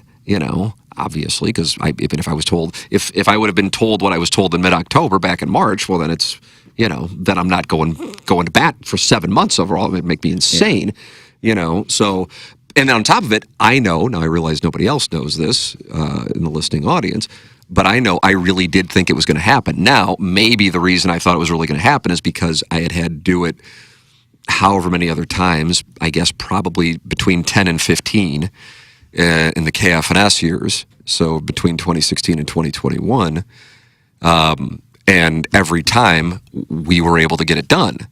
But every time going in, I sure as hell wasn't sure I was going to get it done. Well, you're still in the Hall of Fame. You're batting 900, so you're still in the Hall of Fame. Yeah, but I mean, so so it's a weird dynamic because now, and this is another thing I said to Jackson in this room when we have these conversations. I said to him, it's funny probably not being the right word, tragically amusing, to add a word, that as we sit here right now, because we know what's about to happen, yeah. That which is being bitched about in this moment will be romanticized within the next 48 hours. Yeah. It's only happened, probably 5,000 times. What am I missing? Well, I'm talking about so when it was me, you, and Jackson and Doug and Plowboy, what was the constant complaint? Bitching about Iggy, bitching about Iggy, and where's the cat? Yeah, yep. So now it's, boy, didn't know how good we had it. We had the Plowboy and Iggy. Yep. And I want to make it clear. The fact that an audience is this passionate about it is great, but I guess I'm kind of the voice in the wilderness because I've been the only one that's been doing it since the beginning. When you see a pattern, as many times as I've seen a pattern, and then I present, hey, remember when Martin quit and you said the show was over in 2006? Well, it's 2 decades later, and here we are. So maybe, consider that this isn't like any form of anger. It's just like, when the period of, which is a great show, the three of us and Doug and Plowboy, at that time it wasn't being talked about how great it was. No. Iggy talks too much. What about the nose whistles? Oh, yeah. Plowboy's not paying attention. Where's the cat? I miss the cat. So that it's like while it's going on, Yeah. And I can only one go of the by- things that Jackson also made an observation, because I did. I mean, I talked. There were two choices. It was never like I talked. This is out of school, but I'll never work for anybody else again in this industry, so I'll talk a little more freely. I was a lot closer to. I guess I took more seriously going in-house in 2024 than I was to going to KMOX in 2021, I guess, which isn't a shot at KMOX. It just speaks to how seriously we talked about it. And Doug made the observation which I think is very fair and astute. And Doug is also obviously at a different point in his career. We've never really been on a real station, and this is a chance to do that, and we can always take it in-house. Why not take the opportunity that's here? And then Jackson, this motherfucker at 25, 26 years old, says, if we go in-house, we are now relying on the people who complain about the show all the time. And I go, need 'em. God. And I go, ooh. Yeah, but I you're go, also, I got to feed my family with that. but you're also relying on all your sponsors that will go with you wherever you go. And also contractually, I believe, and it probably isn't right, but I don't think that I necessarily, like, there's a list of clients who can, but then there's also who can't. You know, there are clauses in contracts. There's non-competes and there's non-solicits. But I can't fault anybody for not knowing things that are not public. In that case, that would be things that are not public. I think my contract only gets published once a decade, and so this one wasn't published. But when it comes to the observation of the on-air product, when it's going on, rarely in a social media sphere is it raved about. But when that era changes, at that moment, the past is glorified. And so when Jackson said, you know, you go in-house, you're reliant upon the people who complain about everything. I'm like, yeah, that kind of changes the game. But that wasn't the way that it always was. It did change. I always think it changed in 2016 with my contract being published. I don't know if that's accurate or not, because a lot of it, and I don't say a lot of it, portions of it, like that I bought into KFNS. I didn't put $1 into KFNS. I was just handed equity, and the equity had zero value, so that's why I was handed it. If something was, you know, had a $20 million valuation, I doubt I'm handed it. So I think that changed. Because when we went through the Marshall thing in 2013, the audience was all on our side, remember? I mean, that was... How could you not be after listening to that? Yeah, I understand. But the dynamic changed somewhere in there, and I think that was a part of it, but also was a part of it because things were going on with the show, like you getting whacked and the cat getting whacked, and I couldn't say anything. And so I think people thought I was, you know, not doing everything that I could, and I had a choice. I litigate, you know, or, you know, and here, you know, I mean... My wife's pregnant, and it's a brutal spot. So, anyway, I try to get Marshall on my podcast. He won't return my call. Is that right? I don't even know where he is. I don't think he's in St. Louis. I still have a cell phone, but I mean, he knows I'd rip the hell out of him. I got him on the podcast. I'd love to listen to the interview. Say, I could up the Patreon subscribers. Dan, shocked he isn't running to his phone to get this on that. Dan, I think you would have had it if you had better people around you. I think it would have succeeded. No, I would have said, "What made you think that was going to work?"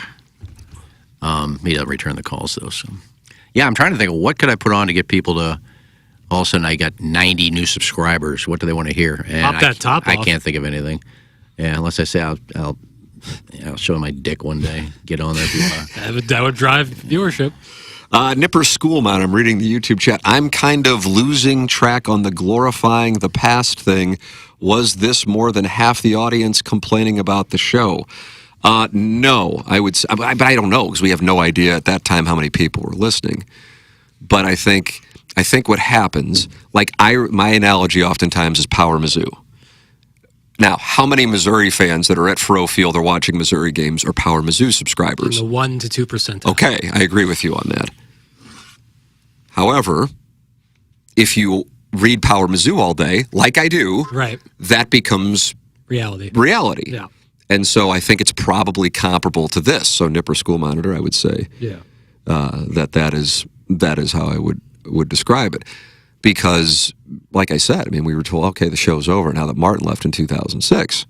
And then producer Joe left in 2013. Now, I know, Iggy, that probably wasn't as emotional for you. No, I didn't really care. You and Joe were tight at that time, though, I think.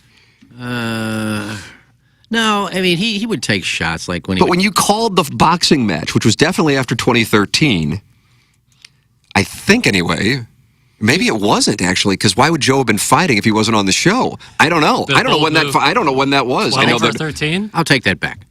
You know, I didn't... When I say I don't care, I probably did then, because if you remember his last day, I went out of my way and spent 3 weeks contacting the people from his Black Crows or Counting Crows. Counting Crows. I got him to sign 2 vinyls. I got him to autograph a bunch of stuff, shirts and everything, and they sent it to me. And I gave it to Joe in the studio that day. I said, "This is a going away present." So I must have still liked him then. You did. Yeah, And you picked him to win in the boxing. He was very unhappy with the judge's ruling. I remember went that. overboard on that one. I wasn't paying attention to the fight. So you were kinda when did one man Joe there. fight? I know. I can look this up. I feel like it was 2012, right? Does that sound right?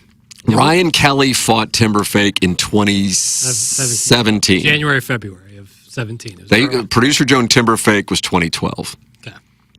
okay. So we were still at KFNS working together, and you and Larry Nickel. Well, Larry was on. The only thing I remember about that is I'm doing Jay Boyd said let's do an open.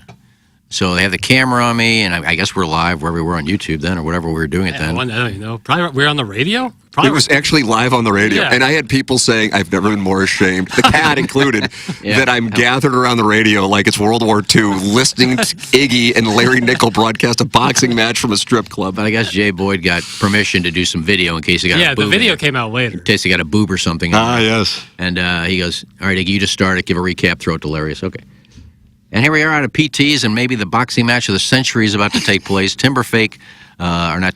Producer Joe going against Evan Mikowski, and you don't know who's going to win this fight. Larry, what do you think? I look over, Larry's not there. He's over in the corner getting a lap dance. That's what the greats do. The picture of you two in those gold jackets The best. is so... That the nonling then returned the next day. Next day. So we had to do a second take. I said, let's do it. We got to wait for Larry to get done. Let's do it again. Oh, he's getting my color analyst is getting dry humped. so funny. That picture of you two is so good. It's the best. I made sure the tag was still hanging off of mine. I said, I want to make sure people know we're bringing these back. Well, they probably came back the next day like, man, these smell like darts.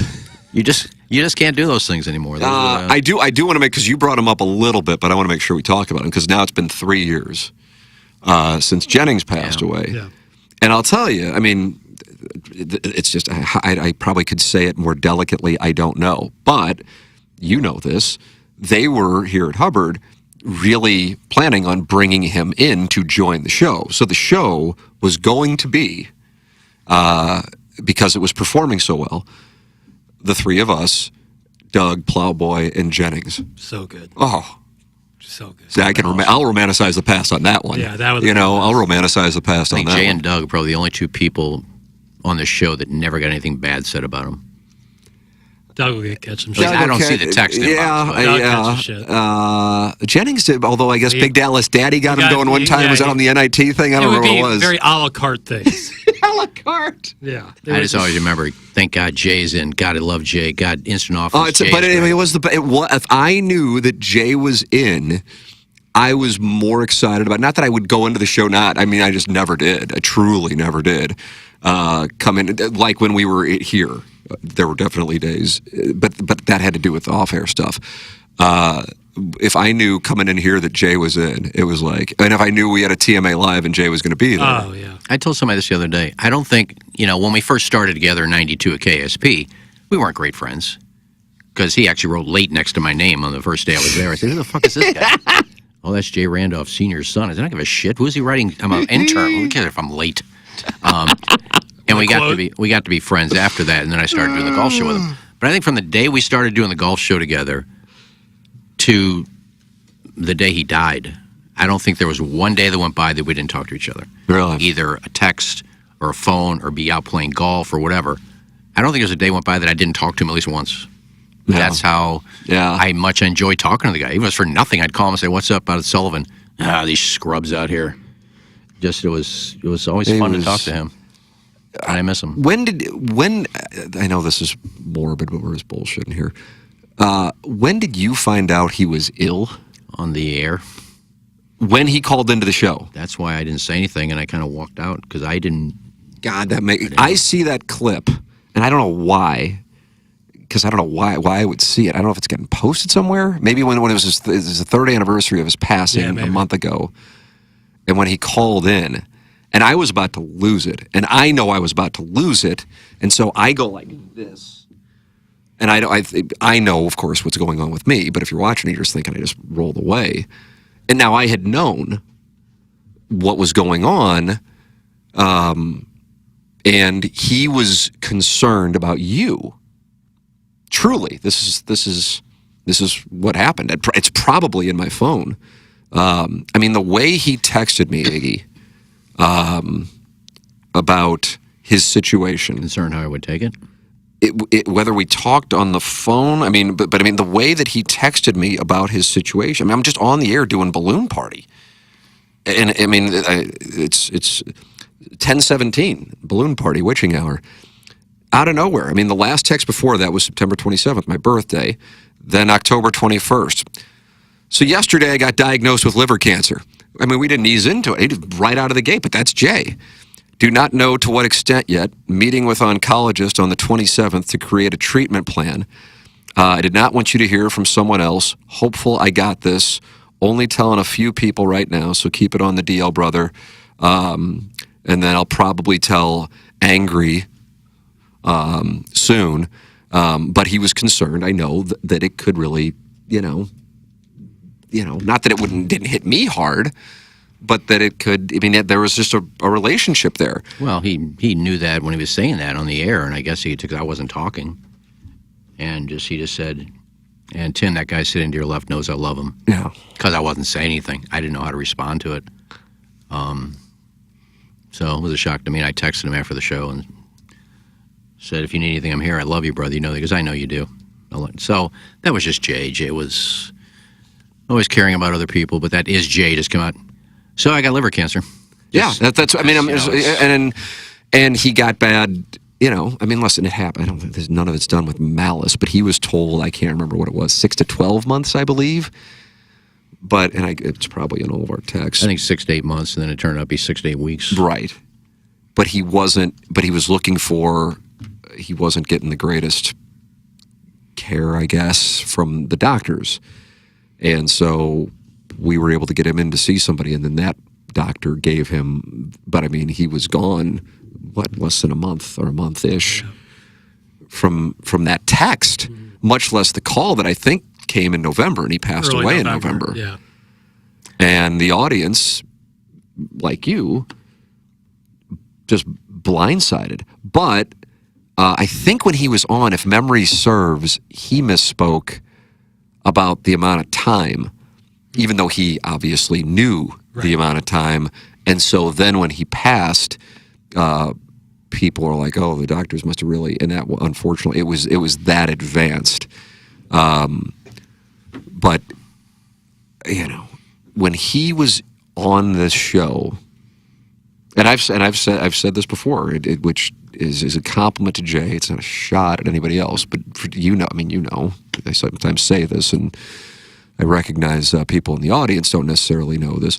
Me and Doug hardly ever talk about this show. We just do the show, just like you and I didn't, unless there was something like you got fired or I'm looking at going somewhere else. Otherwise, we just do the show. There wasn't a whole lot of talk about it. And the fact that Doug said one time, we were at 9:20, I can recall that, and Jay was filling in, and he goes, and I mean, it's still to this day, actually, the most Doug's talked about this show. He just gets up. Jay was outside. He goes, I don't think this show's any better than when it's me, you, and Jay. And that was it.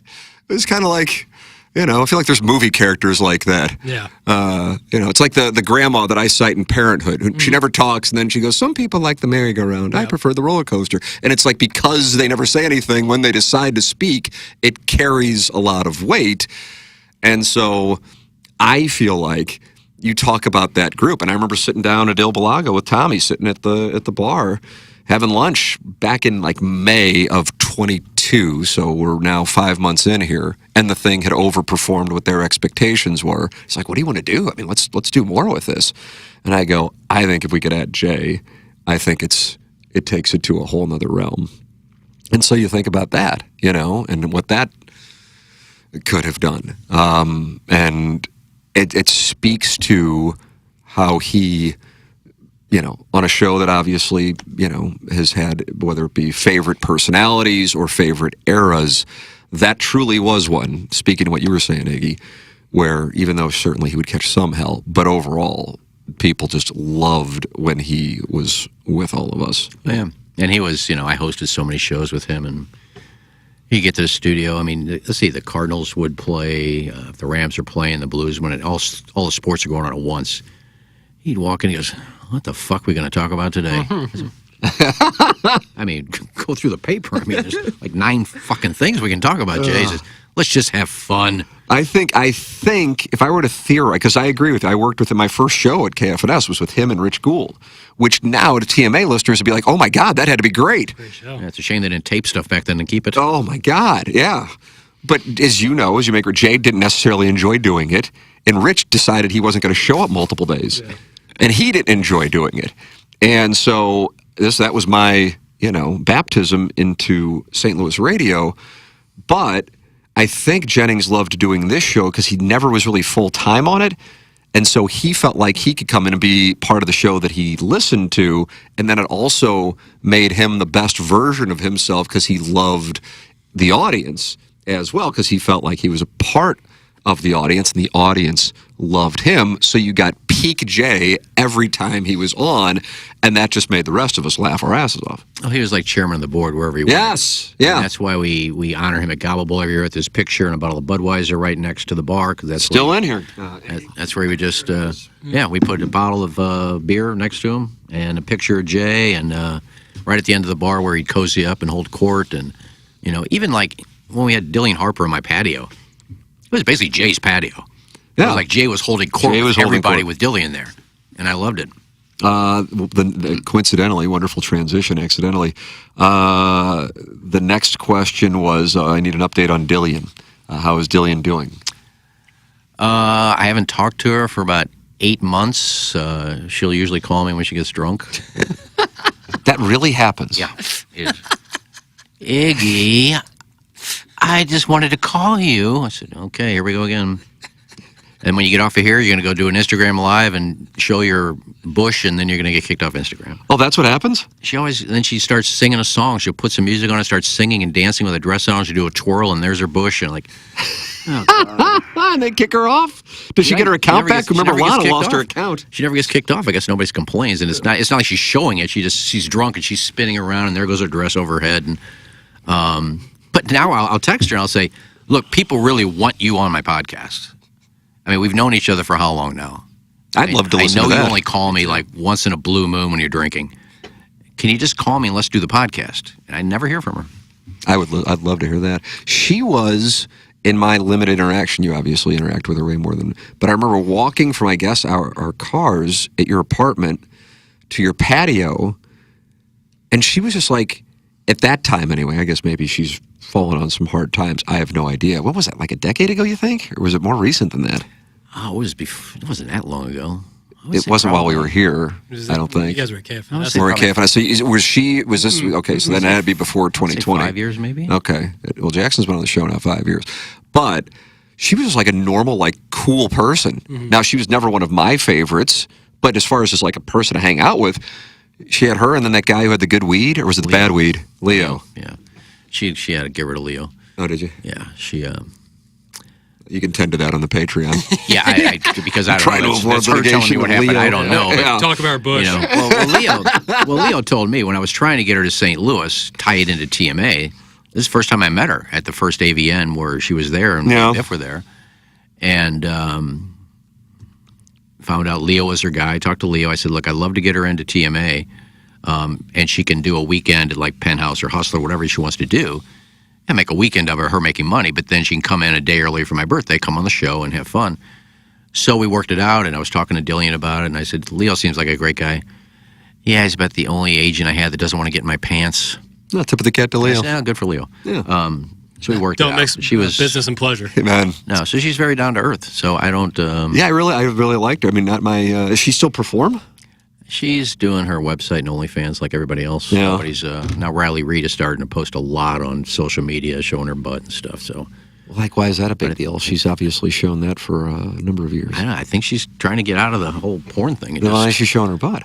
Well, not that you're inside of her in business. a thong. So, like by her pool. How are you handling the shutdown of Pornhub Oh, there's so many other sites, Jackson. Why did Pornhub get shut down? in Missouri? Yeah, I don't of know. It's just so stupid. Verify your age. Yeah, well, if you're going to take gambling, we're going to get rid of porn. Pornhub was like... That was the deal? It pretty much happened the same day we got gambling. Pornhub went away.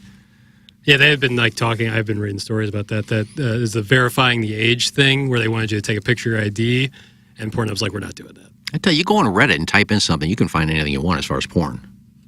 If you're looking, the title of the episode. if you're looking for a star from like the 70s that you can't hear, I mean, just type in Reddit, blah blah blah, boom. Here comes all these sub-threads. The great Kay Parker. Yeah, here's some of my favorites ones of her, and anything you're looking for on Reddit as far as porn, just type it in. It's there. So there's. But X-Hamster's charging now too. X-Hamster, you got to pay for X-Hamster. So this was like a trade-off with the government? No, I don't know anything. No, about I just. I think the dates were just. It's just ironic that the day you can gamble, all of a sudden Pornhub is shut down. And It's just Missouri. was December 1st? Just, I don't know about the exact date, but in just Missouri, as of right now, yeah, you cannot What use a that backward service. state this fucking place is. That's unbelievable. Yeah, really odd. Yeah, there's plenty more sites, but even my favorite X-Hamster now, you got to pay for that. That's a pay site. Let me make sure I get to a bunch of questions here while we have you, because I do have a call I have to get to. Iggy Curious, this is Nipper School Monitor again on the YouTube chat. Iggy Curious, how much of the back and forth with Beer Cats, Henshin, and other listeners was really performance art, or were you really sideways with them? That's the Nipper School Monitor, Iggy. No, Nips. It's all fun. Now, Beer Cats, every once in a while, will piss me off about some things, and I'll text them and say, what the fuck, dude? And he'll say, I'm just joking. I said, well, yeah, but sometimes it doesn't seem like you're joking. Even now, or you're saying back? This going on now? Even now, yeah. Even now? Yeah, he'll say something about, I'll answer somebody's comment. He goes, oh, bullshit, blah, something like that. And I'll say, dude, I mean, whatever. But then it's like we're Sure. friends. If I saw him today, I give him a big hug and say, what's up, buddy? So, yeah, it's 99.9% of the people I go back and forth with on the show. It's all in jokes. Kyle, do you pronounce it Goki or Geki? I think is there an L? Is that Dutch? Goeke. This is on the team. Yeah, I'm gonna go page. Geki. This is on Iggy's page. Geki. I'm gonna go Geki. I'm not sure. This is a question that really isn't for either or any of us, I should say. Why can't you be a fill-in host when someone is sick or on vacation? I don't think that's Iggy's call or my call. Yeah, don't ask me. I'm not calling Tim. I'll come in today. I'll come in for Martin. But you have been on the show a few times since to promote Gobble Bowl, and I feel like there was another thing You're at the were on. Dotem. The Dotem. There you Yeah, go. I was promoting nothing there. I was just walking by with Pondoff, and you called me over. But I feel like you've been on the phone a few times for some reason. no, just the Megan Meyer Foundation Day. Yeah, and that's then- what it was. And then Gobble Bowl. And thank you again for that. I mean, we of course. raised almost $70,000 that day. Is that right? Tip of the cap. Yeah, it was amazing. I felt bad though because we broke into teams. There's like 15 board members. Oh, I remember you talking about that. So we had 4 different teams. So I needed to said, donate to your team. It didn't matter. Okay. So they said, well, that's no fair because Ziggy's team's going to win. I said, well, who cares? It's all going to the same person, Amen. same Same thing. pod. And I think we raised like 3/4 the money. Steve Davis, how are you doing? What shows have you been watching? And please provide a plot summary in a way that only you can. There's 2 shows that are coming back, and one is back now, and the other one's coming back in January, their final season. So I'm rewatching the whole spectrum. It's called Jackson. You familiar with the Power series? Yes, so it was 50 on Cent? Stars. Yeah, 50 Cent put all those out. Yeah, It is so good. I mean, it's kind of like The Wire. yeah. Turtle from Entourage is in there, right? Yeah, he's one. He plays the lawyer. He gets whacked though. Spoiler alert. Yeah. Well, it's like season 1. But it goes from everybody who was in the show before, then gets their own series after that. Oh, Spin-off. spin-off festival. So, like the first one is Ghost, who is the head of the drug cartel, but he also owns a nightclub. He gets, I'm not going to say anything, but his son then gets the next Ghost 1, Ghost 2. And then Kanan, who is played by 50 Cent, does a fabulous job. He's a good actor. The next episode is Raising Kanan, how when he was a kid. And then Tommy, who was Ghost's best friend, he's got his own series now, and that's the final season started a couple weeks ago. And then after that, Raising Kanan final season is on. So I just went back and said, hell with it. I'm just going to start watching all of them. And by the time I'm done, the other 2 will be done, and I catch up on those. So I would really recommend watching the Ghost series on Stars. There you go. There's your no commercials. recommendations. Even though it's on Hulu, there's no commercials on Stars. So- I'm really getting tired of all the Hulu commercials, man. Sup, Iggy? Quick tip for you. Don't need to keep posting your DraftKings wins on the fan pin. No one cares. That's from Junior Bills 2010. I How'd that feel? don't remember the last time Isn't it nice to come back? I don't remember the last time I posted my $1.50 win on DraftKings. Please resume. I don't remember the last time I did it. I think I was kidding one time. I said, made a fortune on DraftKings. I've won five weeks in a row on DraftKings NFL. Oh, you're on a heater, really? But I can't. the most I won was $10, and it's usually $1.50 or $2. I don't know what this one means. I want to hear more about your Mendoza bet. How would you spend the money? What do you got? Did you bet Mendoza at the beginning of the season? I bet when I got the free $300 from DraftKings, they give you 12 $25 bets. So I said, I didn't bet anything yet. And Saturday morning, I was saying, I really like Indiana today. Yeah. I think they'll win because I think they're that good. And I think Mendoza's going to have a big game. So before I bet it, I went to the Heisman odds. Yeah. And Pavia was minus 400. Was he really? Before the game, he was minus Mendoza 400? was plus 100 before that game. Yeah, that makes sense. So I said, hell with it. I'm just going to put all 300 on Mendoza. I think he's going to have a good game, and I think he's going to win this. $300. So I win $300. Oh, there you go. I go on Monday morning and said, wonder what it's up to now after the game he had. Mendoza is minus 2,000. Yeah, we talked about that on the show. That just blows me away. Yeah, so for the luckily I life got of me, in at why 100. that was it a 13-10 game, and now he's the It was Heisman that one Trophy. throw. It was that third That's down just, throw. It just shows. Now, if I was smart, this is the title of the industry again. This industry is so fucking stupid. Part 2. If I was smart, I would have held $50 back. And then if the odds you can went up, diversify. I'd say, now I'm going to pay $50 Right. on Pavi to maybe steal it at plus absolutely. 1,000 or whatever. What But I are didn't. the odds now? Jackson, could you look that up while I'm over here nitwitting around? Real quick. The guy makes one throw and he becomes minus I think it's 2,000. up to 3,000. I have to mention the Nipper School Monitor just brought up a great memory that I forgot about. Do you guys remember when Pepper and Genie accidentally got posted on 101's podcast feed and the title was House of the Dragon? Iggy is upset about the boobs. Plowsy accidentally posted. Oh, now you know I wasn't brought On the over. podcast platform, we had There's your reason. Balloon Party and TMA and Tim McKernan show are all in the same place. You just had to make sure to select TMA when uploading, and Plowsy accidentally uploads to that's and Mike Ryder comes down and he goes, dude, what's this House of Dragon thing on Balloon Party? Why is this all about boobs? That sealed my fate on 101. All right, Heisman odds as of right now. Yeah, what do we got here? I'd love to know. Yes, all right, via on 3. Because I think there's a chance that Pavia wins. Mendoza minus 2,000. Wow. Diego Pavia is the second place at plus 1,000. Plus 1,000 for Diego Pavia. I bet Love before the Stanford game when he got hurt. Jeremiah Love plus 15,000. Jesus. Yeah, I guess could I'm have just doomed. kept $50 back and put it on Pavia, just hoping. Yeah, If then not, so you're what? I free still win. I rolling. still win $250. Yeah, you've basically doubled your money. Yeah, I should have.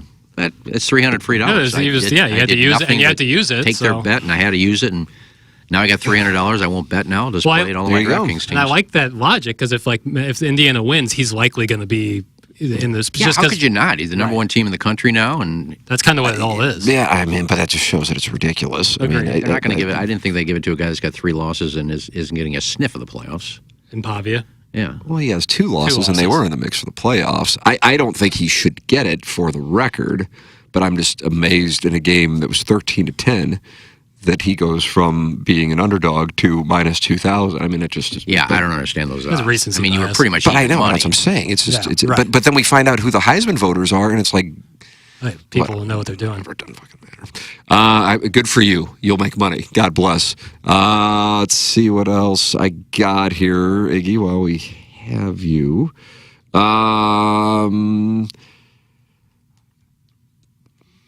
Hey, Kim, we get an update on your book. We absolutely did that. Who had the first kid? Any tips on how to stay cool in the summer and warm in the winter? Yeah, those. I miss Pepper and Genie. You can go back and listen to old Big Pepper and Genies. Genie, I yeah. guess they're somewhere. Oh, they're there. And I Forever. posted. I don't know if I haven't got. bothered Plowsy in a while for a Pepper and Genie. He's having a kid and he's selling. I know Christmas about the trees. Plowhawk. Selling Christmas trees, so he's busy. So I haven't bothered him a while. Plus, I did bother him. He didn't get back to me, so fuck him. Oh no. I'm just kidding. Let's see if I got any Iggy questions in here in my post.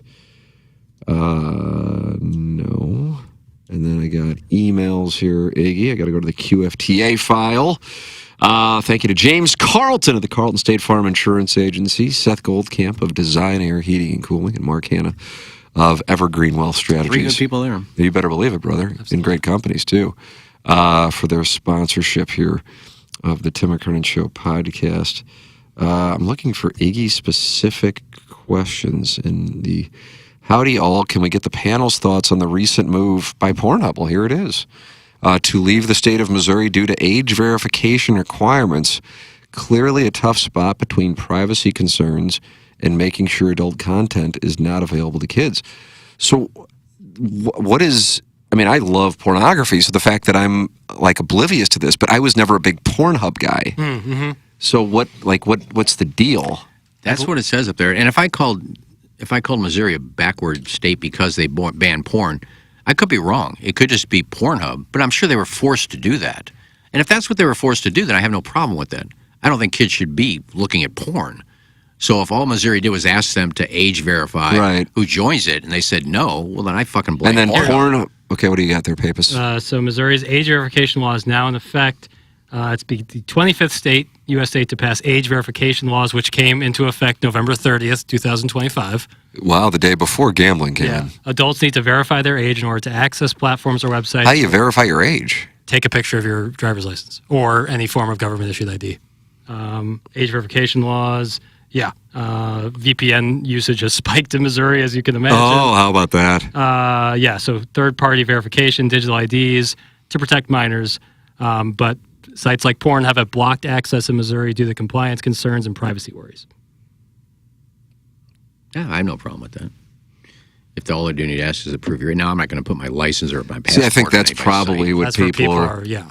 So for purpose of transparency, I subscribe to a place where I actually pay. That for would minutes. verify your age. Right? So I haven't. Yeah, you'd be already verified. Yeah. I think some people, like I have a friend who works in software, IT, stuff like that, and he's like, for what people might think about Pornhub, it's like a very real company. Like their teams there are like very real people who aren't like just like a bunch of creeps who just like love it. It pays really well to work at like most a healthy amount of traffic on the internet is porn, and Pornhub is a leading purveyor of it. So like they have very real buttoned up facilities there. So in their mind, they're like, we have ways of verifying age and protecting people's privacy.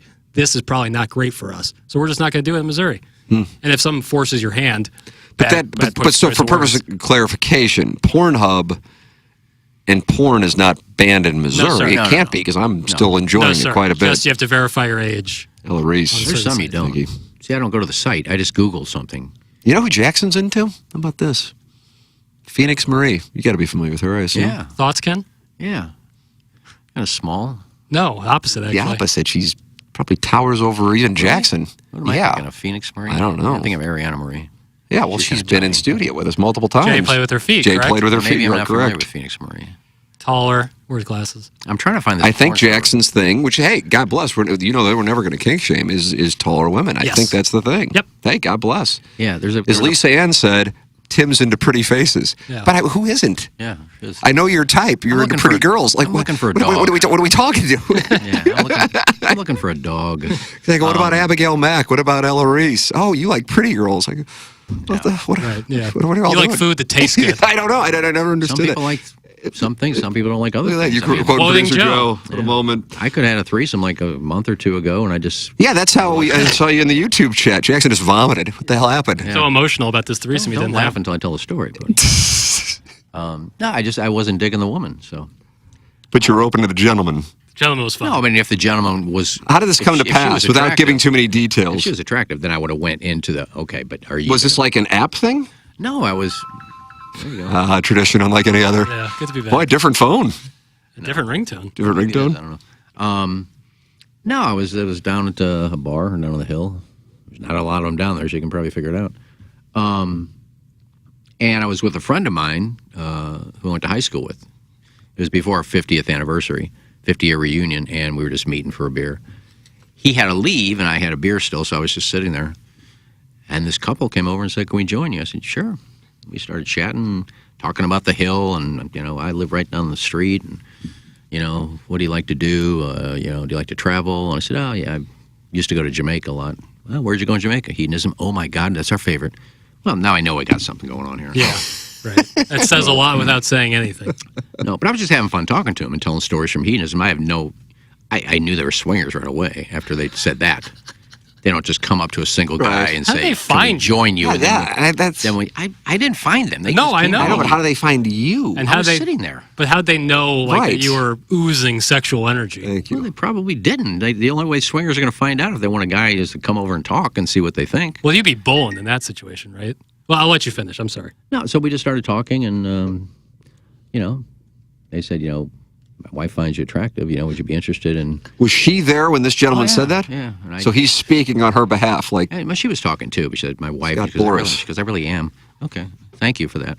I said, I really can't tonight. I said, I got something going on when I get back to my apartment. I got a Zoom call I got to be on. So I just had no interest in her. But then if I'm them, well, how about another time? I said, well, give me your number. I'll call you.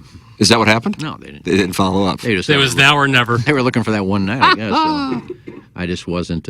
Now, if I would have been interested in her and that came up, then I would have got into, now, are you just going to watch or participate? Because I really don't want to have a getting close. But that never came up because Never got there. I had no interest in her. If you had to guess, if you had to pick up a vibe, what'd you think it would be? Would you be? I think he wanted to participate. And you have been out on that? You're out on that. Yeah, unless, depending what the situation was, how close I would have been. But I'm not doing any work anyway. Right. So I'm just going to lay So there. you would have been there. She's get in either front, going I'll be in cowgirl back. or reverse cowgirl, and whatever everybody else is doing, that's fine. You look. It would probably be reversed because I want him facing that way when I'm not anywhere near him. I just wasn't interested in her, so. No, it's a tough spot. It's not like I give a shit about sex anymore, to be honest with you. So that hasn't. Have you had sex since you've left the program? Oh yeah. Oh, Jackson.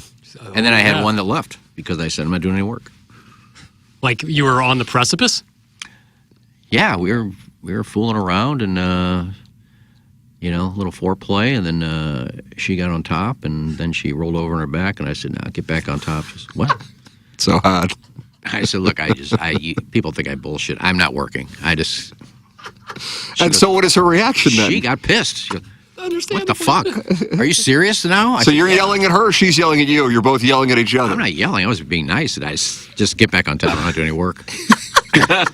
It's just too late for that. So then she just started yelling. She goes, not a selfish lover at all, are you? I said, no, I just don't want to work at it. I said, you know what you like. The definition of selfish. And she got dressed and stormed couldn't out. do any work. She got dressed and stormed out. She goes, That was the end of it. Have you had a conversation? What a prick. What a prick is what I called and tried to make up. I said, come on. I'm just, it's just something it's a New Year's resolution. I'm not working anymore. She goes, well, too bad for you. Junior Bills 2010 says, what year was this?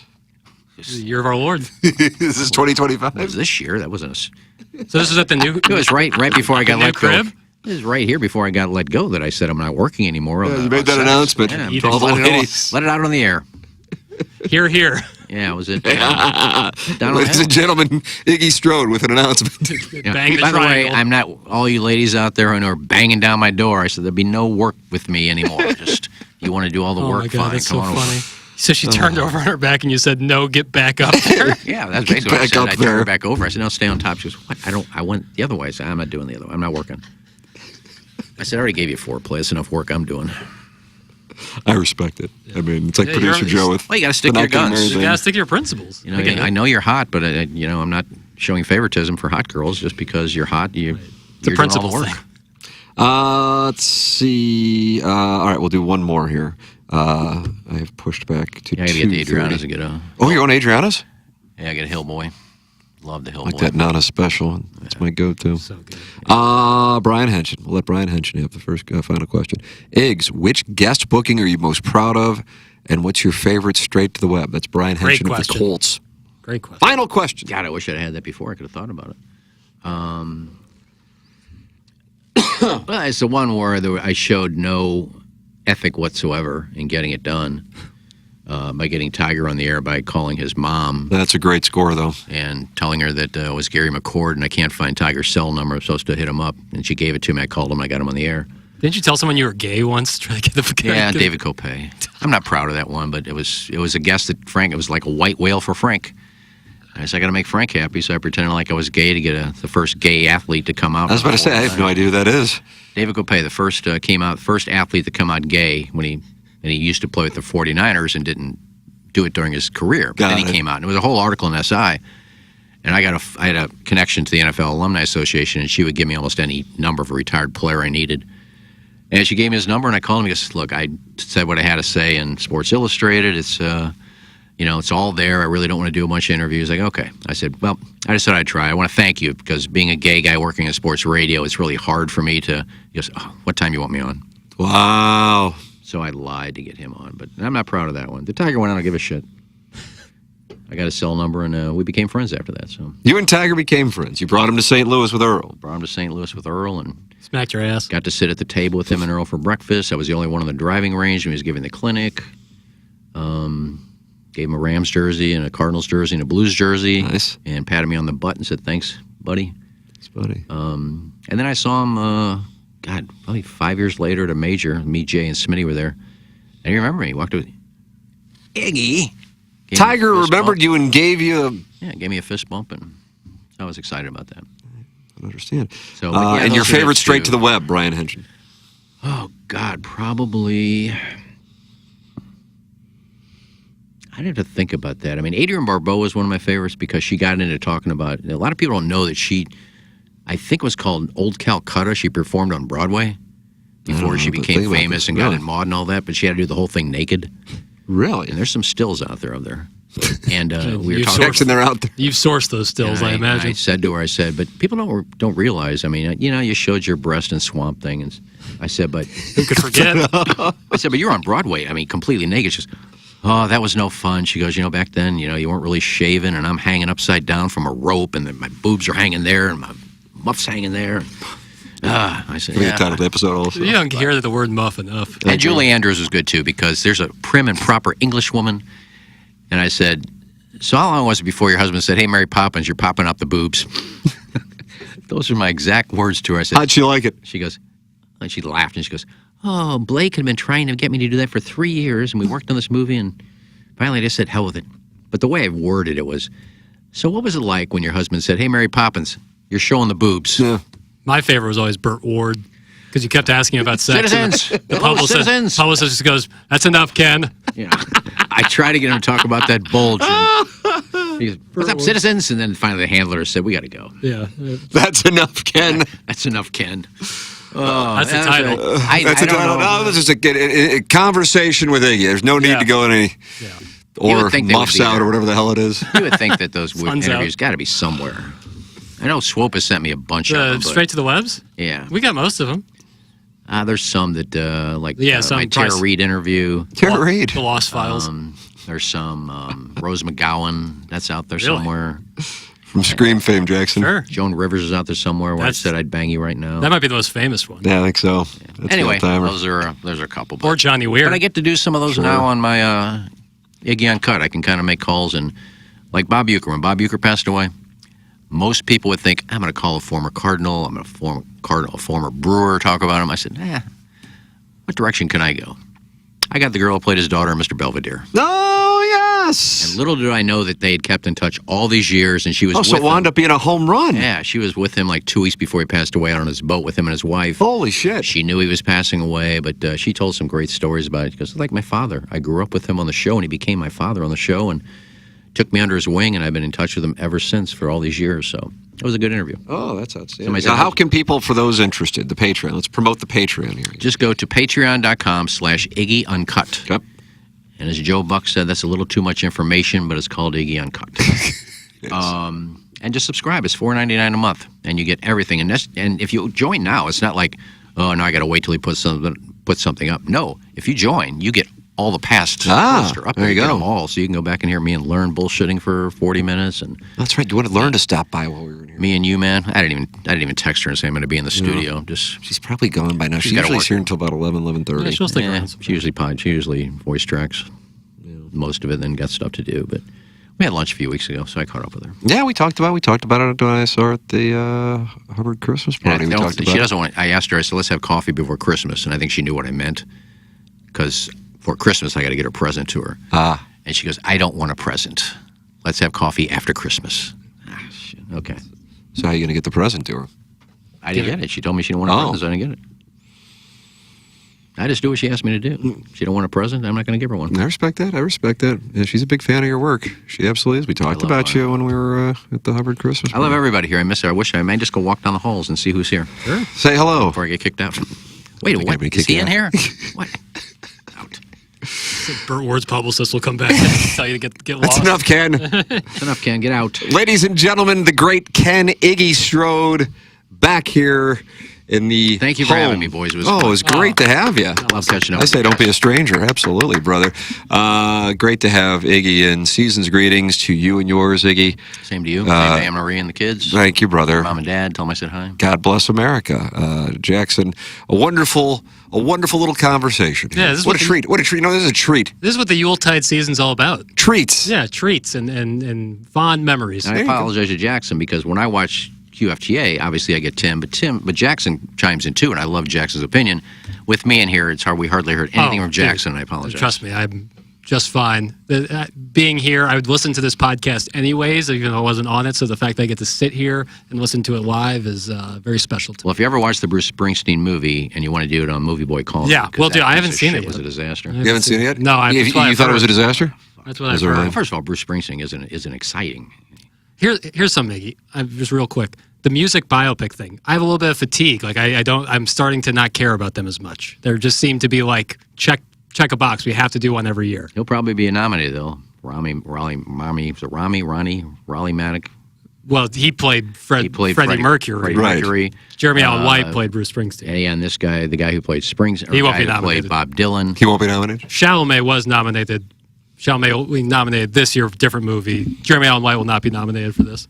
He wasn't that good in it. I mean, he sang all the songs. He sounded like Springsteen, but Springsteen is not a biopic. He's just Especially just boring. Nebraska. And they did it's focused on that era. They did it on one album, which Right. I didn't think was that great of an album. That's Ken Iggy Strode. He'll be back on Movie Boy. For sure. Iggy, great to see you, brother. Thanks, guys. Thanks for having me. Thank you for coming in, man. For our sponsors, Mark Hanna, Evergreen Wealth Strategies, James Carlton of the Carlton State Farm Insurance Agency, and Seth Goldcamp of Design Air Heating and Cooling for Jackson Burkett, the great Ken Iggy Strode. I'm Tim McKernan. Thanks for listening to the Tim McKernan Show podcast.